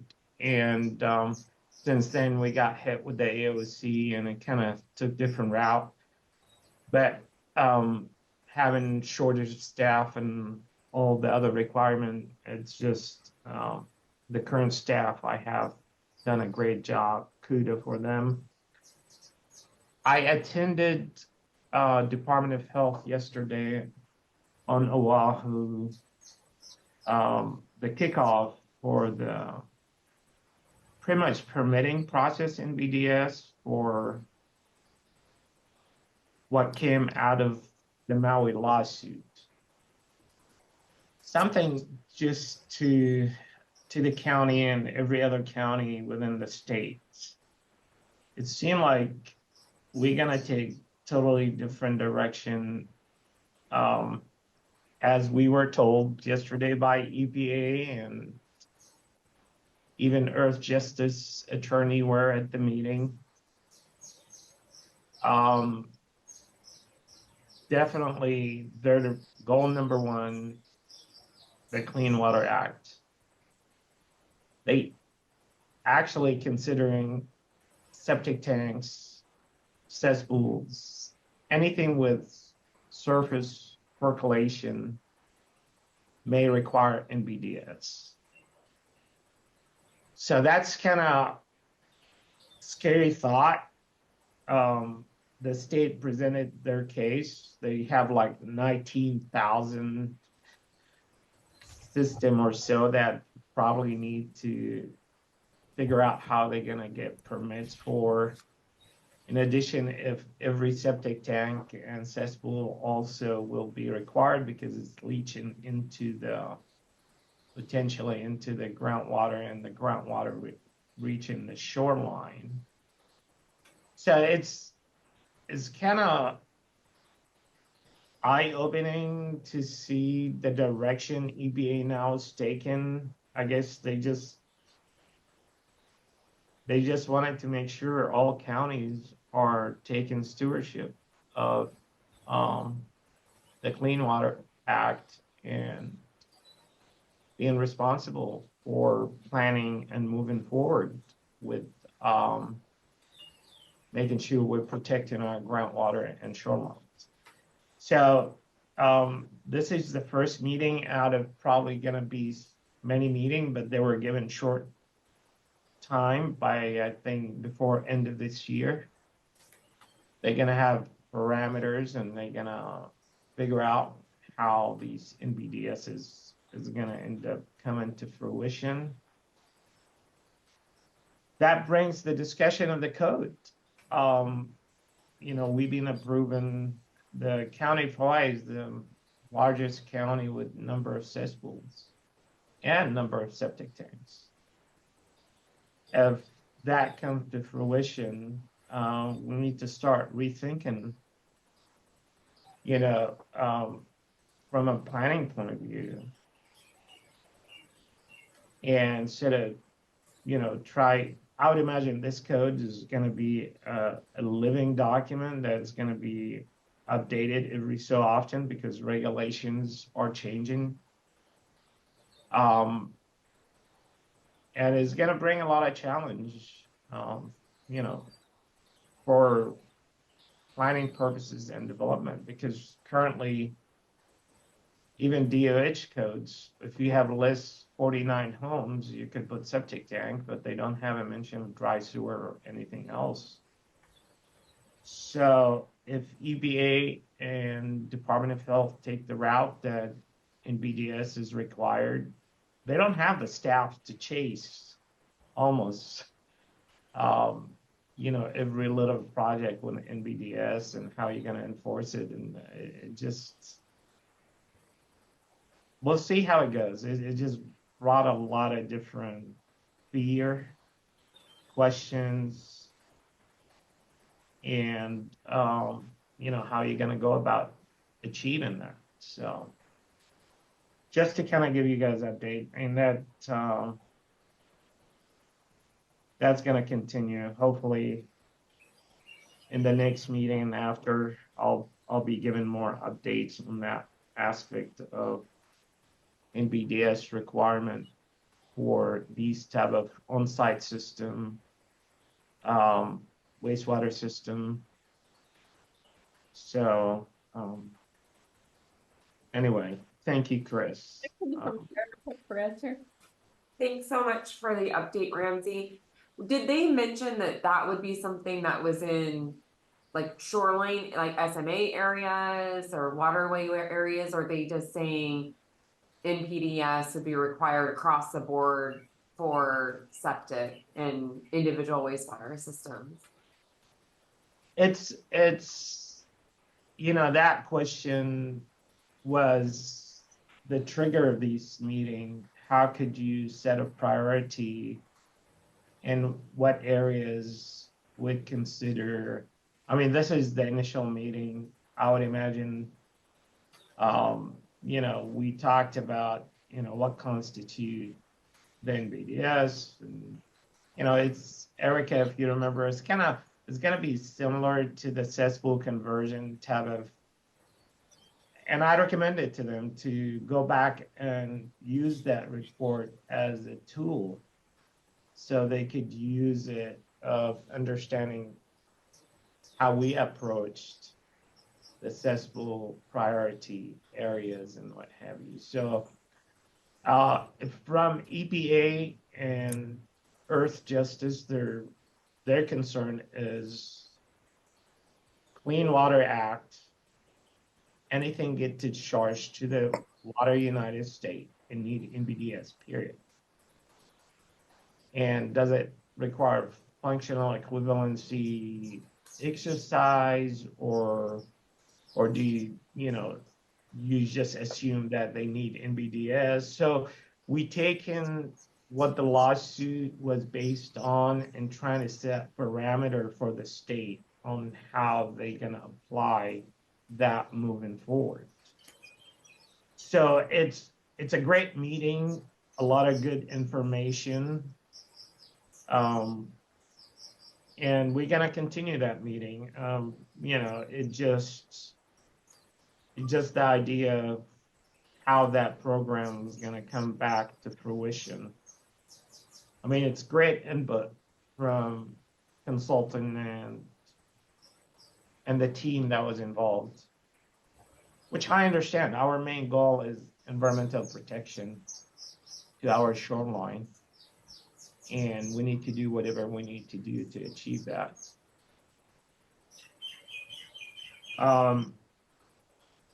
Just to pick up on a few points that I kind of heard commissioners asking Chris some questions. Chris done a great job answering the questions that you guys have asked.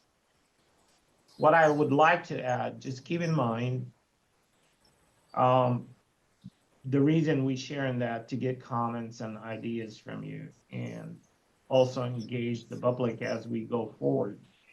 We still doing the rate study to establish the future rate fees. And I heard Dale and others asking about, the responsibility of the lateral from the house to the main or from the house to the right of way, etc. I mean, just keep in mind, we open to ideas. If that maintenance of the lateral become part of the sewer rate fees, yes, the department and the county would take it on and maybe cheaper because it could be prorated, over the entire customer service, all the customers. And, but currently, our current rate, it doesn't even cover our O&M costs.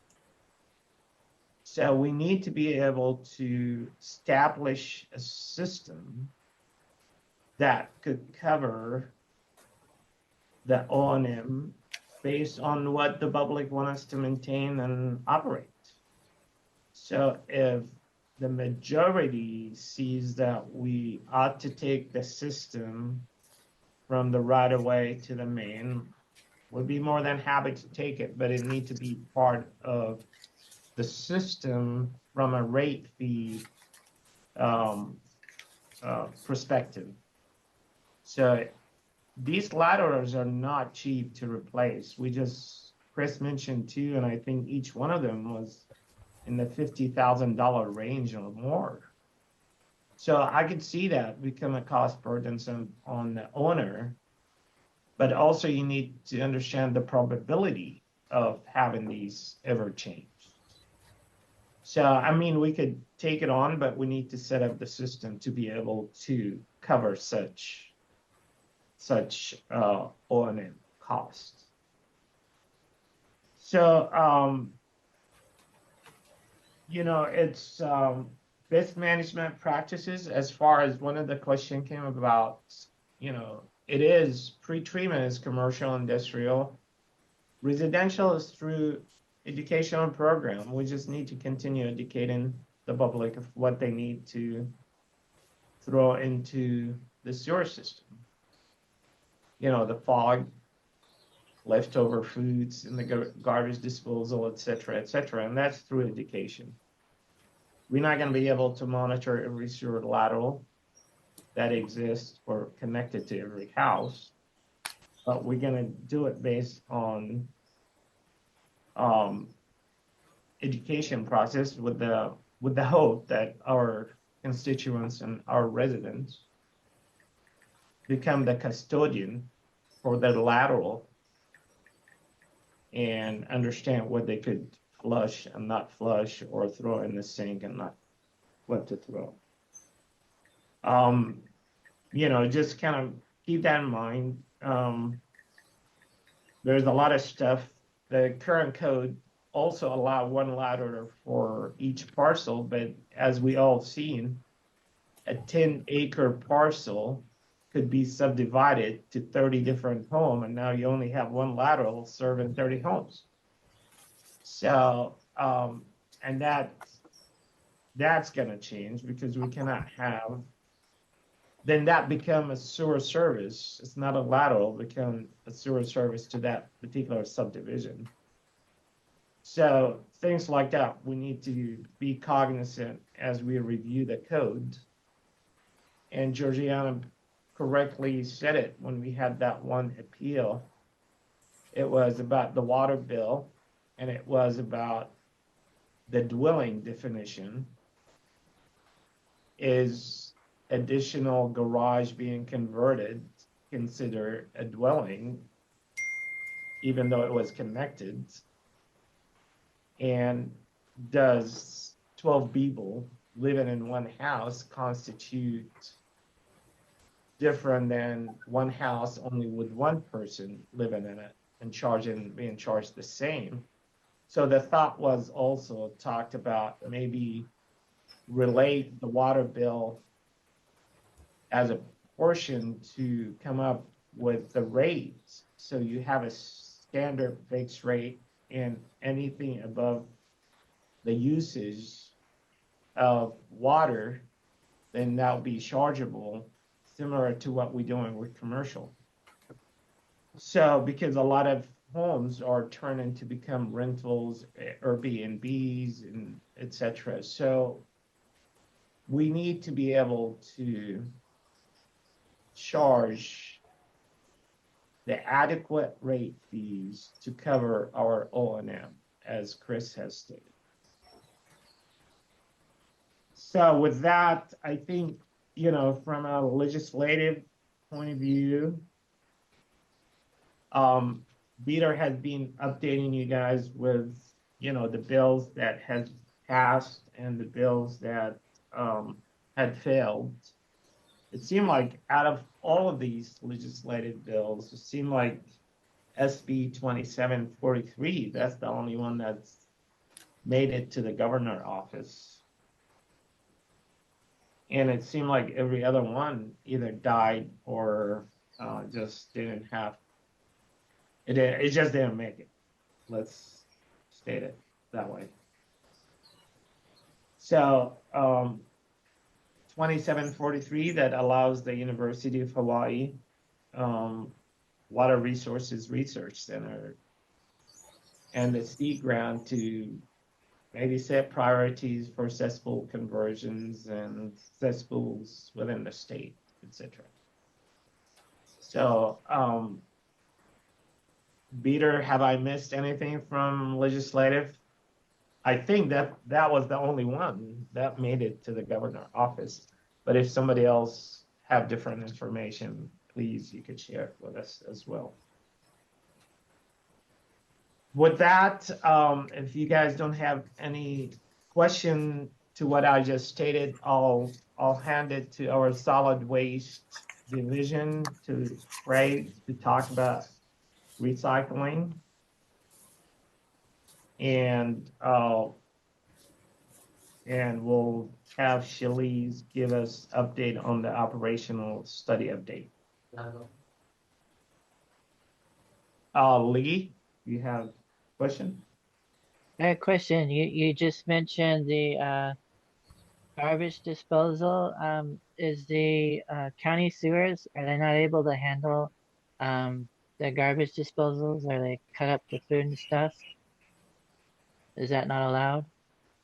No, it's allowed. It's a matter of just make sure the fog, anything have pertaining to fat, oil, and grease doesn't end up making it into our sewer system.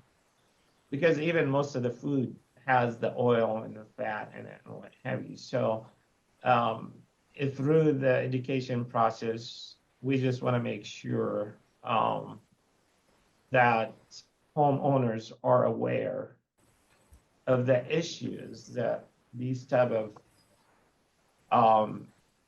you know, fog could cause to our system, as Chris has mentioned. Can I ask a real quick question? Could we get a copy? That was a great presentation that Chris put together. Could I get a copy of that just so we could, I would love to be able to read it more thoroughly and look at it when I review the updated ordinances. Sure. Yeah, Chris could share that with you guys. Thank you so much.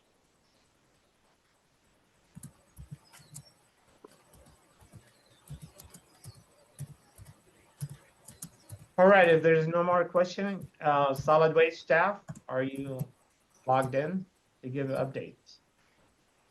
I don't think the spreadsheet was shared, the Greenway spreadsheet. Yep. Do you guys have a copy or In a reference folder as well.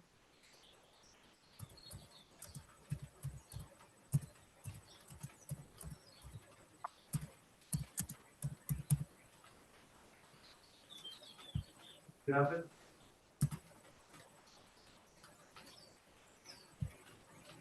Unless there's something really weird that's happened, I don't think we need to go over the numbers.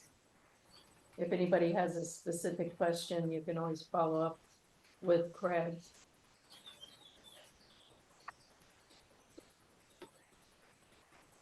Maybe the more pertinent issue that has arisen, it was just an article in the Honolulu paper yesterday about the wonderful coconut rhinoceros beetles. And maybe you could very briefly talk about what you guys are doing to make sure we aren't passing those around in our mulch. yeah, so as of today, and we haven't heard anything from the last detection on April 22nd, which is good. And then the Department of Agriculture and the Governor's Office will be passing over $200,000 to each county. So what we're gonna do with that is do a heavy outreach education to get the information out there about what to look for. Go to events. We're gonna work with Big Island Invasive Species Committee, and they'll also do outreach for us. And then with the money, we're gonna be purchasing more traps to get it out there.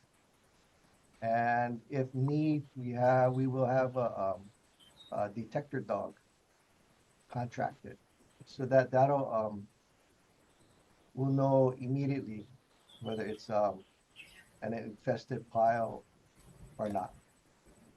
Right? And the other monies will be used for hauling of mulch out of Weehawken.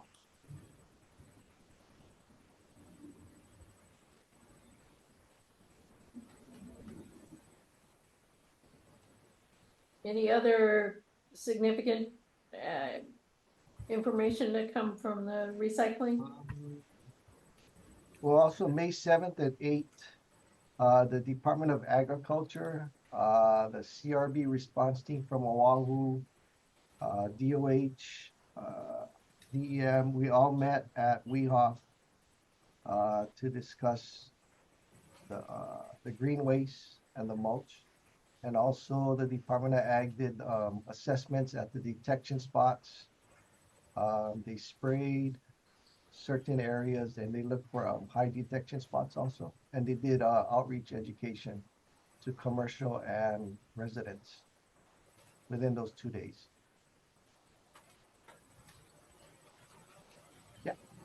Hi, Craig. This is on the, we're still talking about the coconut rhinoceros beetles. Yeah.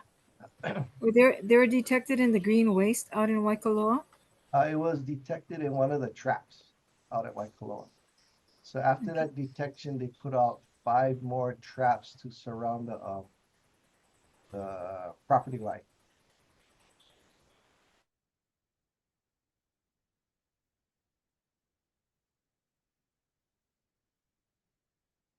Look like you froze, Del.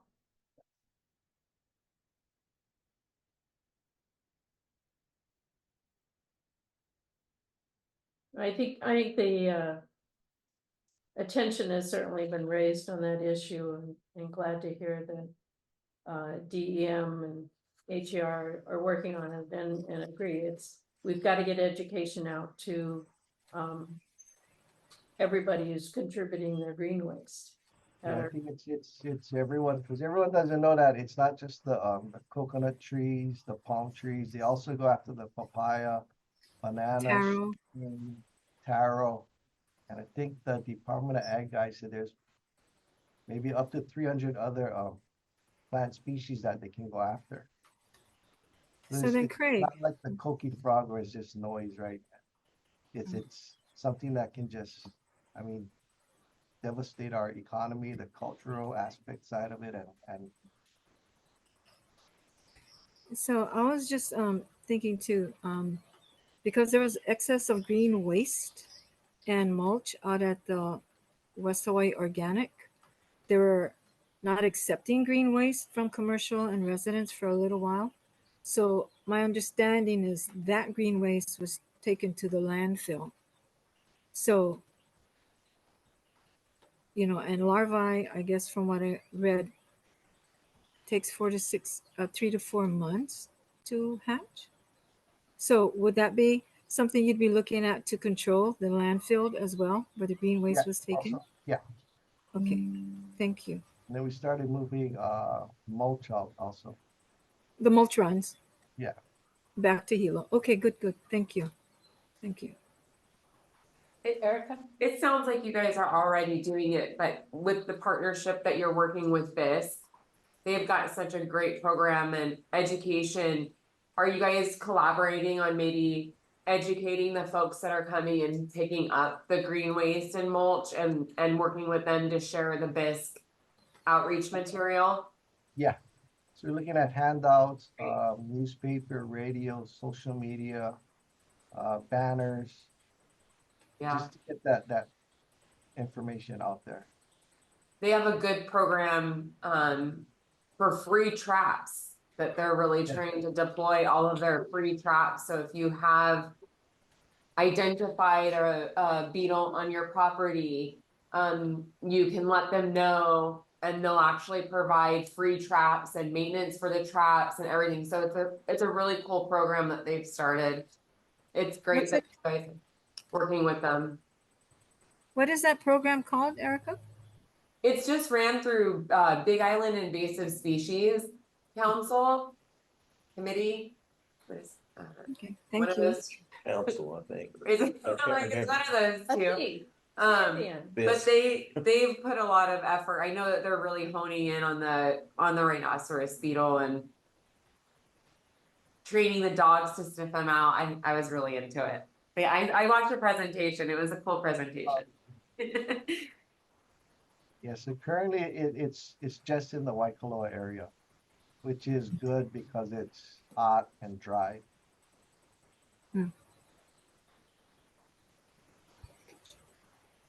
Can I scoot us along? I told you I wouldn't make it as long a meeting as the last time. Could we hear, or do you have anything else you want us to know about or give you information, Greg? No. Okay, Anything else, go straight to Craig and he can give you information. Sharice is gonna talk about the solid waste operational study. Yes, hello everyone. So with the solid waste operational study, we are moving forward, or Element is moving forward with finalizing phase two. They're expected to complete phase two, which is the documentation of the current facilities and interviews by the end of June.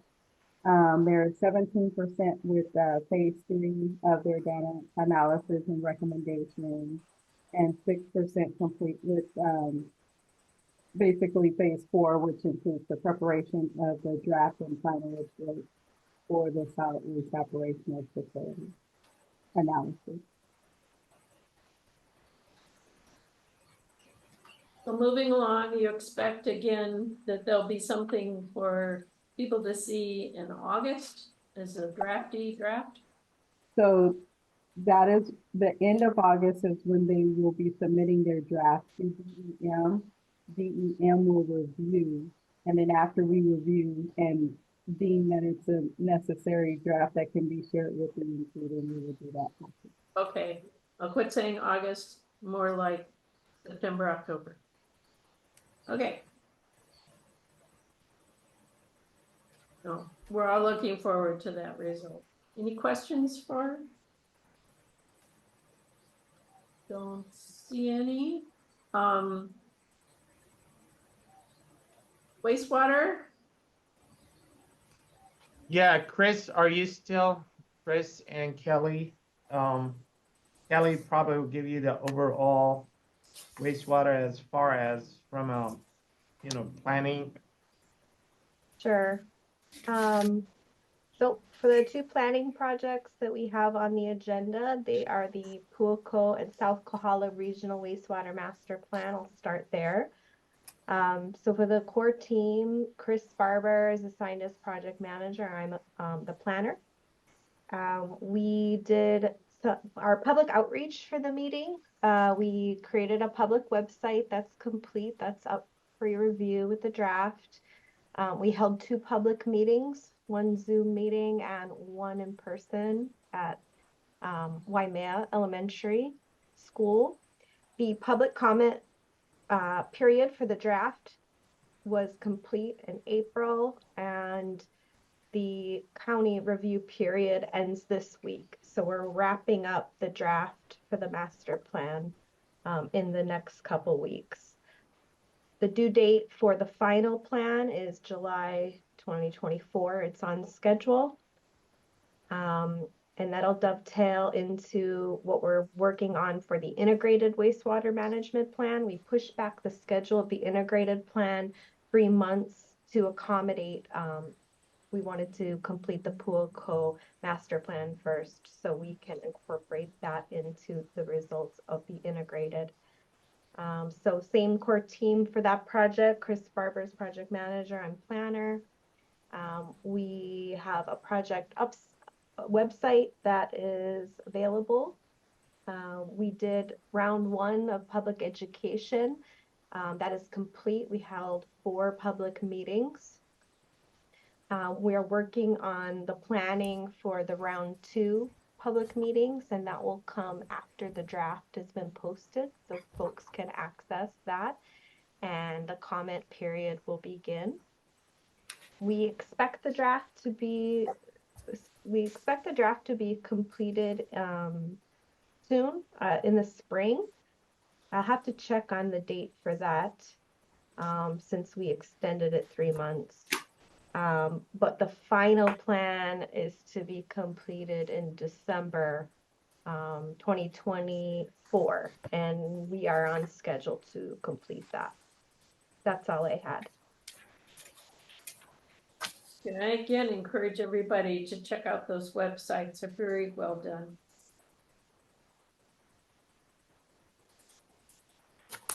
Any questions, other comments you guys want to make on the wastewater? I assume things are moving along on the AOCs.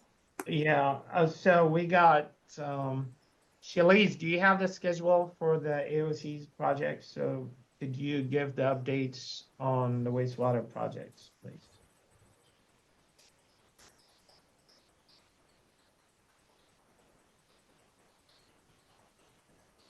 Is Shelley's on?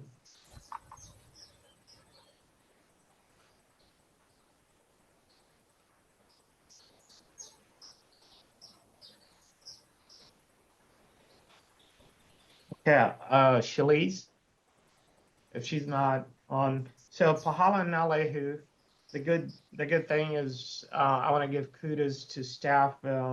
The collection sewer project is going to go out to bid. We got the 100% design construction document were given to us by the consultant. It's a $10 million grant that we received to get the projects and secure the award before the end of this year. So that's gonna move forward. As far as the wastewater treatment plan, staff are working with the consultant on the design of such package unit for both facilities. The countywide AOC is also, there was some discussion about the sewer collection infrastructure. I think, Erica, you mentioned when the county is going to do the update infrastructures and sewer collections or laterals and what have you. Part of the countywide AOC was for us to come up with a program or a plan. But the actual capital projects of doing the work was not part of the AOC, but part of the AOC is we have to plan and we have to identify which sewer collection lines need to be replaced, and it's kind of more strengthen the O&M programs that we have, and also that's the whole reason we're doing the integrated waste management plan, with the idea of how we're gonna convert the cesspool within the sewer service area, or the sewer collection within the sewer service area capable of taking the additional capacity from the cesspool conversions. And we have to go through the videos, be able to assess the current condition of the current sewer collection and set priority and classify these type of system and when they're going to be replaced and how we're going to replace them. So that is part of what rural engineering are working on as far as the integrated waste management plan, the cesspool conversion plan, and the operation manual, updating. So that is moving forward. It looks like everything on track. And as far as the pre-treatment, I believe Chris covered it well, because it's also was under the AOC. Hilo waste treatment plan the project is being bid as we speak. So it's a matter of, I believe, May 29th is the pre-bid walk. Hopefully we get contractors from all over the state coming in and trying to bid this project. So that's good. We anticipate probably starting construction in Hilo sometime this summer. It depends on how many RFI we'll get, and and we see when the bid opening date, if it's going to stay the same date or it's going to be extended given the RFIs we're going to receive. As far as existing staff vacancies, we're not looking any better than what we did last commission meeting. Actually, it got worse. Our HR person resigned, and literally our department does not have HR personnel currently to even recruit for other positions. So we had asked in the budget for another HR person to assist. we were given HR assistant level person. I intended to sit down with the mayor and the managing director to talk about the challenge we have. We cannot, if we don't get help from DHR, it seems like it's getting worse and worse because technically my department doesn't have human resource staff to even go after recruitment. So we were lucky we got Heather, but like I said, she's no longer with the department. She resigned. Questions from commissioners? I guess you guys have listed 3 questions. Oh, the first one was just me looking for where our revenue sources. And part of that is the concept of the resource recovery park and other operations we might help get into place on recycling. Is that a source of money? Can it be self-sustainable from a business sense? And my vague recollection of the HER contracts is that they are the ones allowed to sell and keep the money for mulch, but they're not selling it right now. Can the county sell it? I think the stuff that should come from you guys as commissioners, to advise the county and the department. And I think maybe that's something you guys could table and discuss. And if you feel that as an advisory committee, you guys see it as opportunity, I recommend further discussion with the commissioners. Okay, I will do. And, I'll keep agenda next time, and I will also ask corporate counsel to check contractual issues that may exist. The second one was me as well. You had shown some intriguing numbers at our last meeting on the costs of waste transfer stations.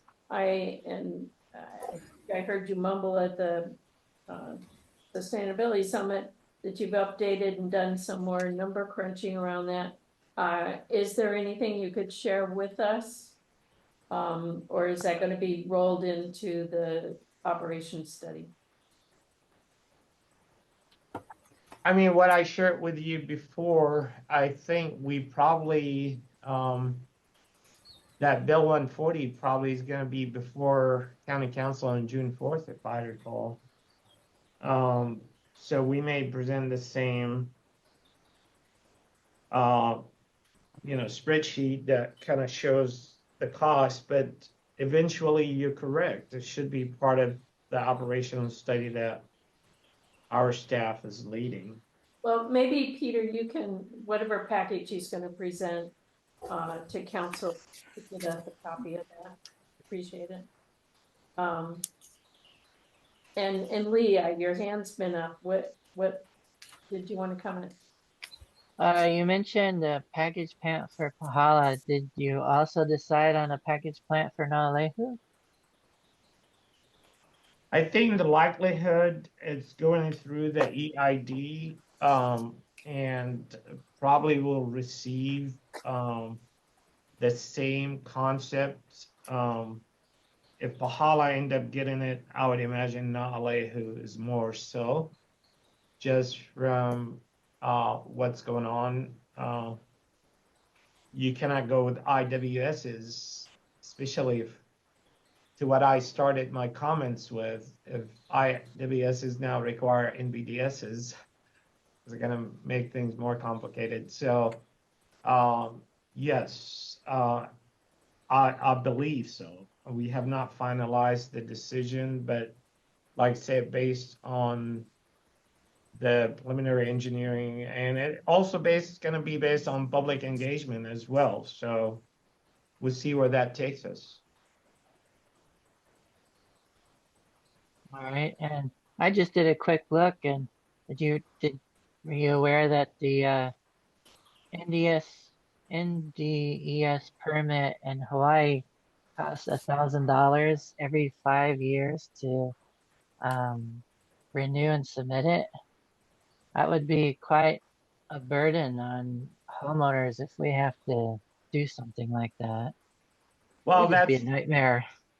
that's the reason, uh, I totally agree, and I think it does not make sense to me to allow leach fields for individuals to get an NBDS, but we're gonna ride that wave and see where it takes us with EPA and Department of Health. The communication is gonna continue. That's gonna be very overwhelming to us as a county and to the state to even implement and enforce. I mean, think about it.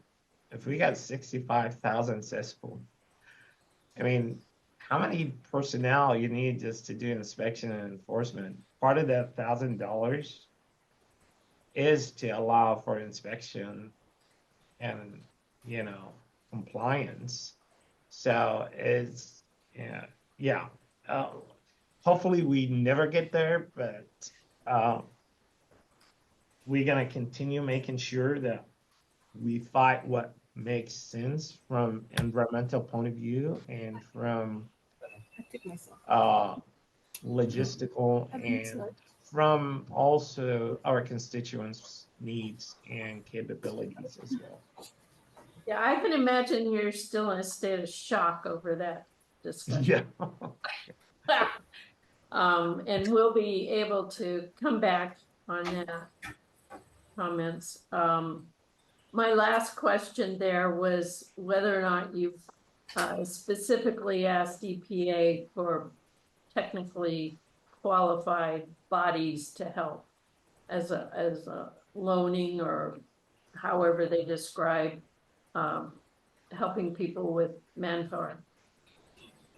We have, and through grants, actually I made the request yesterday because EPA were there, and trying to figure out if we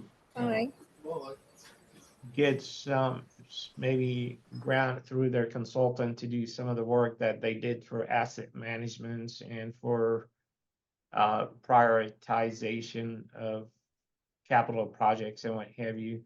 So Kelly will continue chasing that possibility. Great. She worked with EPA consultants, so maybe we could ask for that type of service, and they kind of gave me the green light of, yeah, go ahead and ask and we'll see where we go with it. But yeah. I certainly beg, borrow, steal wherever you can. And EPA seems to be acting very generous in throwing money at people, and possibly people at people. Anything else for Ramsey? Either to tell us, Ramsey, or to comments from commissioners? Not seeing any. Yeah, just for my perspective, if you guys don't have any questions, we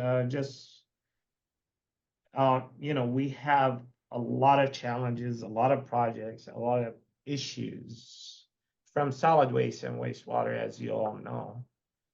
It just, we're gonna keep our finger crossed with be able to secure the staffing level that we need. Literally, we short-handed engineers, operators, all kind of level of personnel to deliver. When I mentioned that Chris burned the night lights all night, I mean, literally, I was in Oahu and I ended up driving by the office and he was there until probably 7:38 at night yesterday, probably getting ready to present your presentation. Don't blame us. So it's the dedication. It's not about blaming it. I just want to tell you how the small number of my staff, whom I'm very proud of, my entire organization, my entire department, every one of them know they're short-handed, but they go the extra mile to deliver. That speaks volumes to me. No, it is incredible how much you're able to cover with the small amount of staff. And I wish I knew the answer.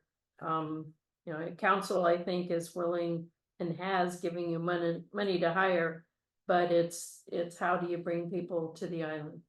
And challenge for all of us. Moving on to future agenda items.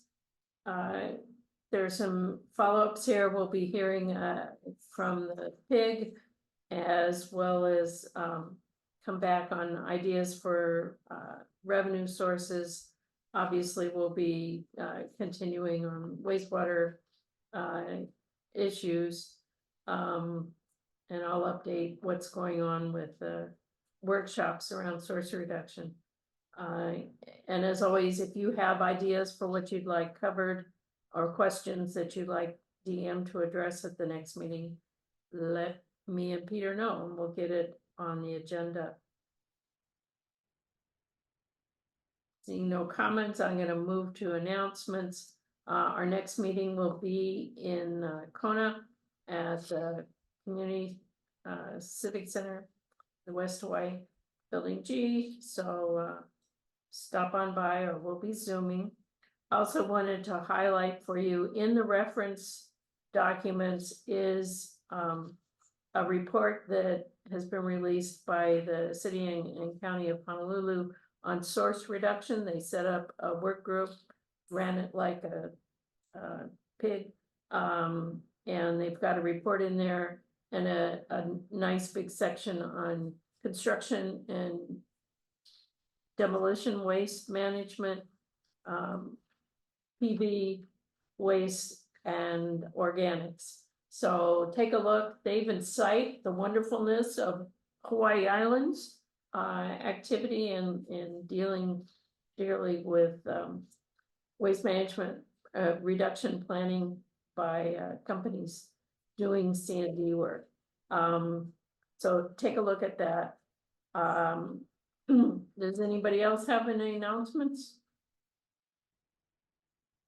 Chair, is it possible to send a link or send that over to the commissioners? Which what? The report that you're referencing? It's in a reference folder for this meeting. Oh, I missed that one. Thank you. I had Peter sneak it in there. It's got some really interesting reporting. Any last minute comments? Any desires to make a motion to adjourn? Make a motion to adjourn. A second? I'll second. And a second by Jim. Thank you. This meeting is adjourned. Thank you very much, everybody, for sticking with us. What? Votes. Oh, you have to vote. Their hands were waving. That was their vote.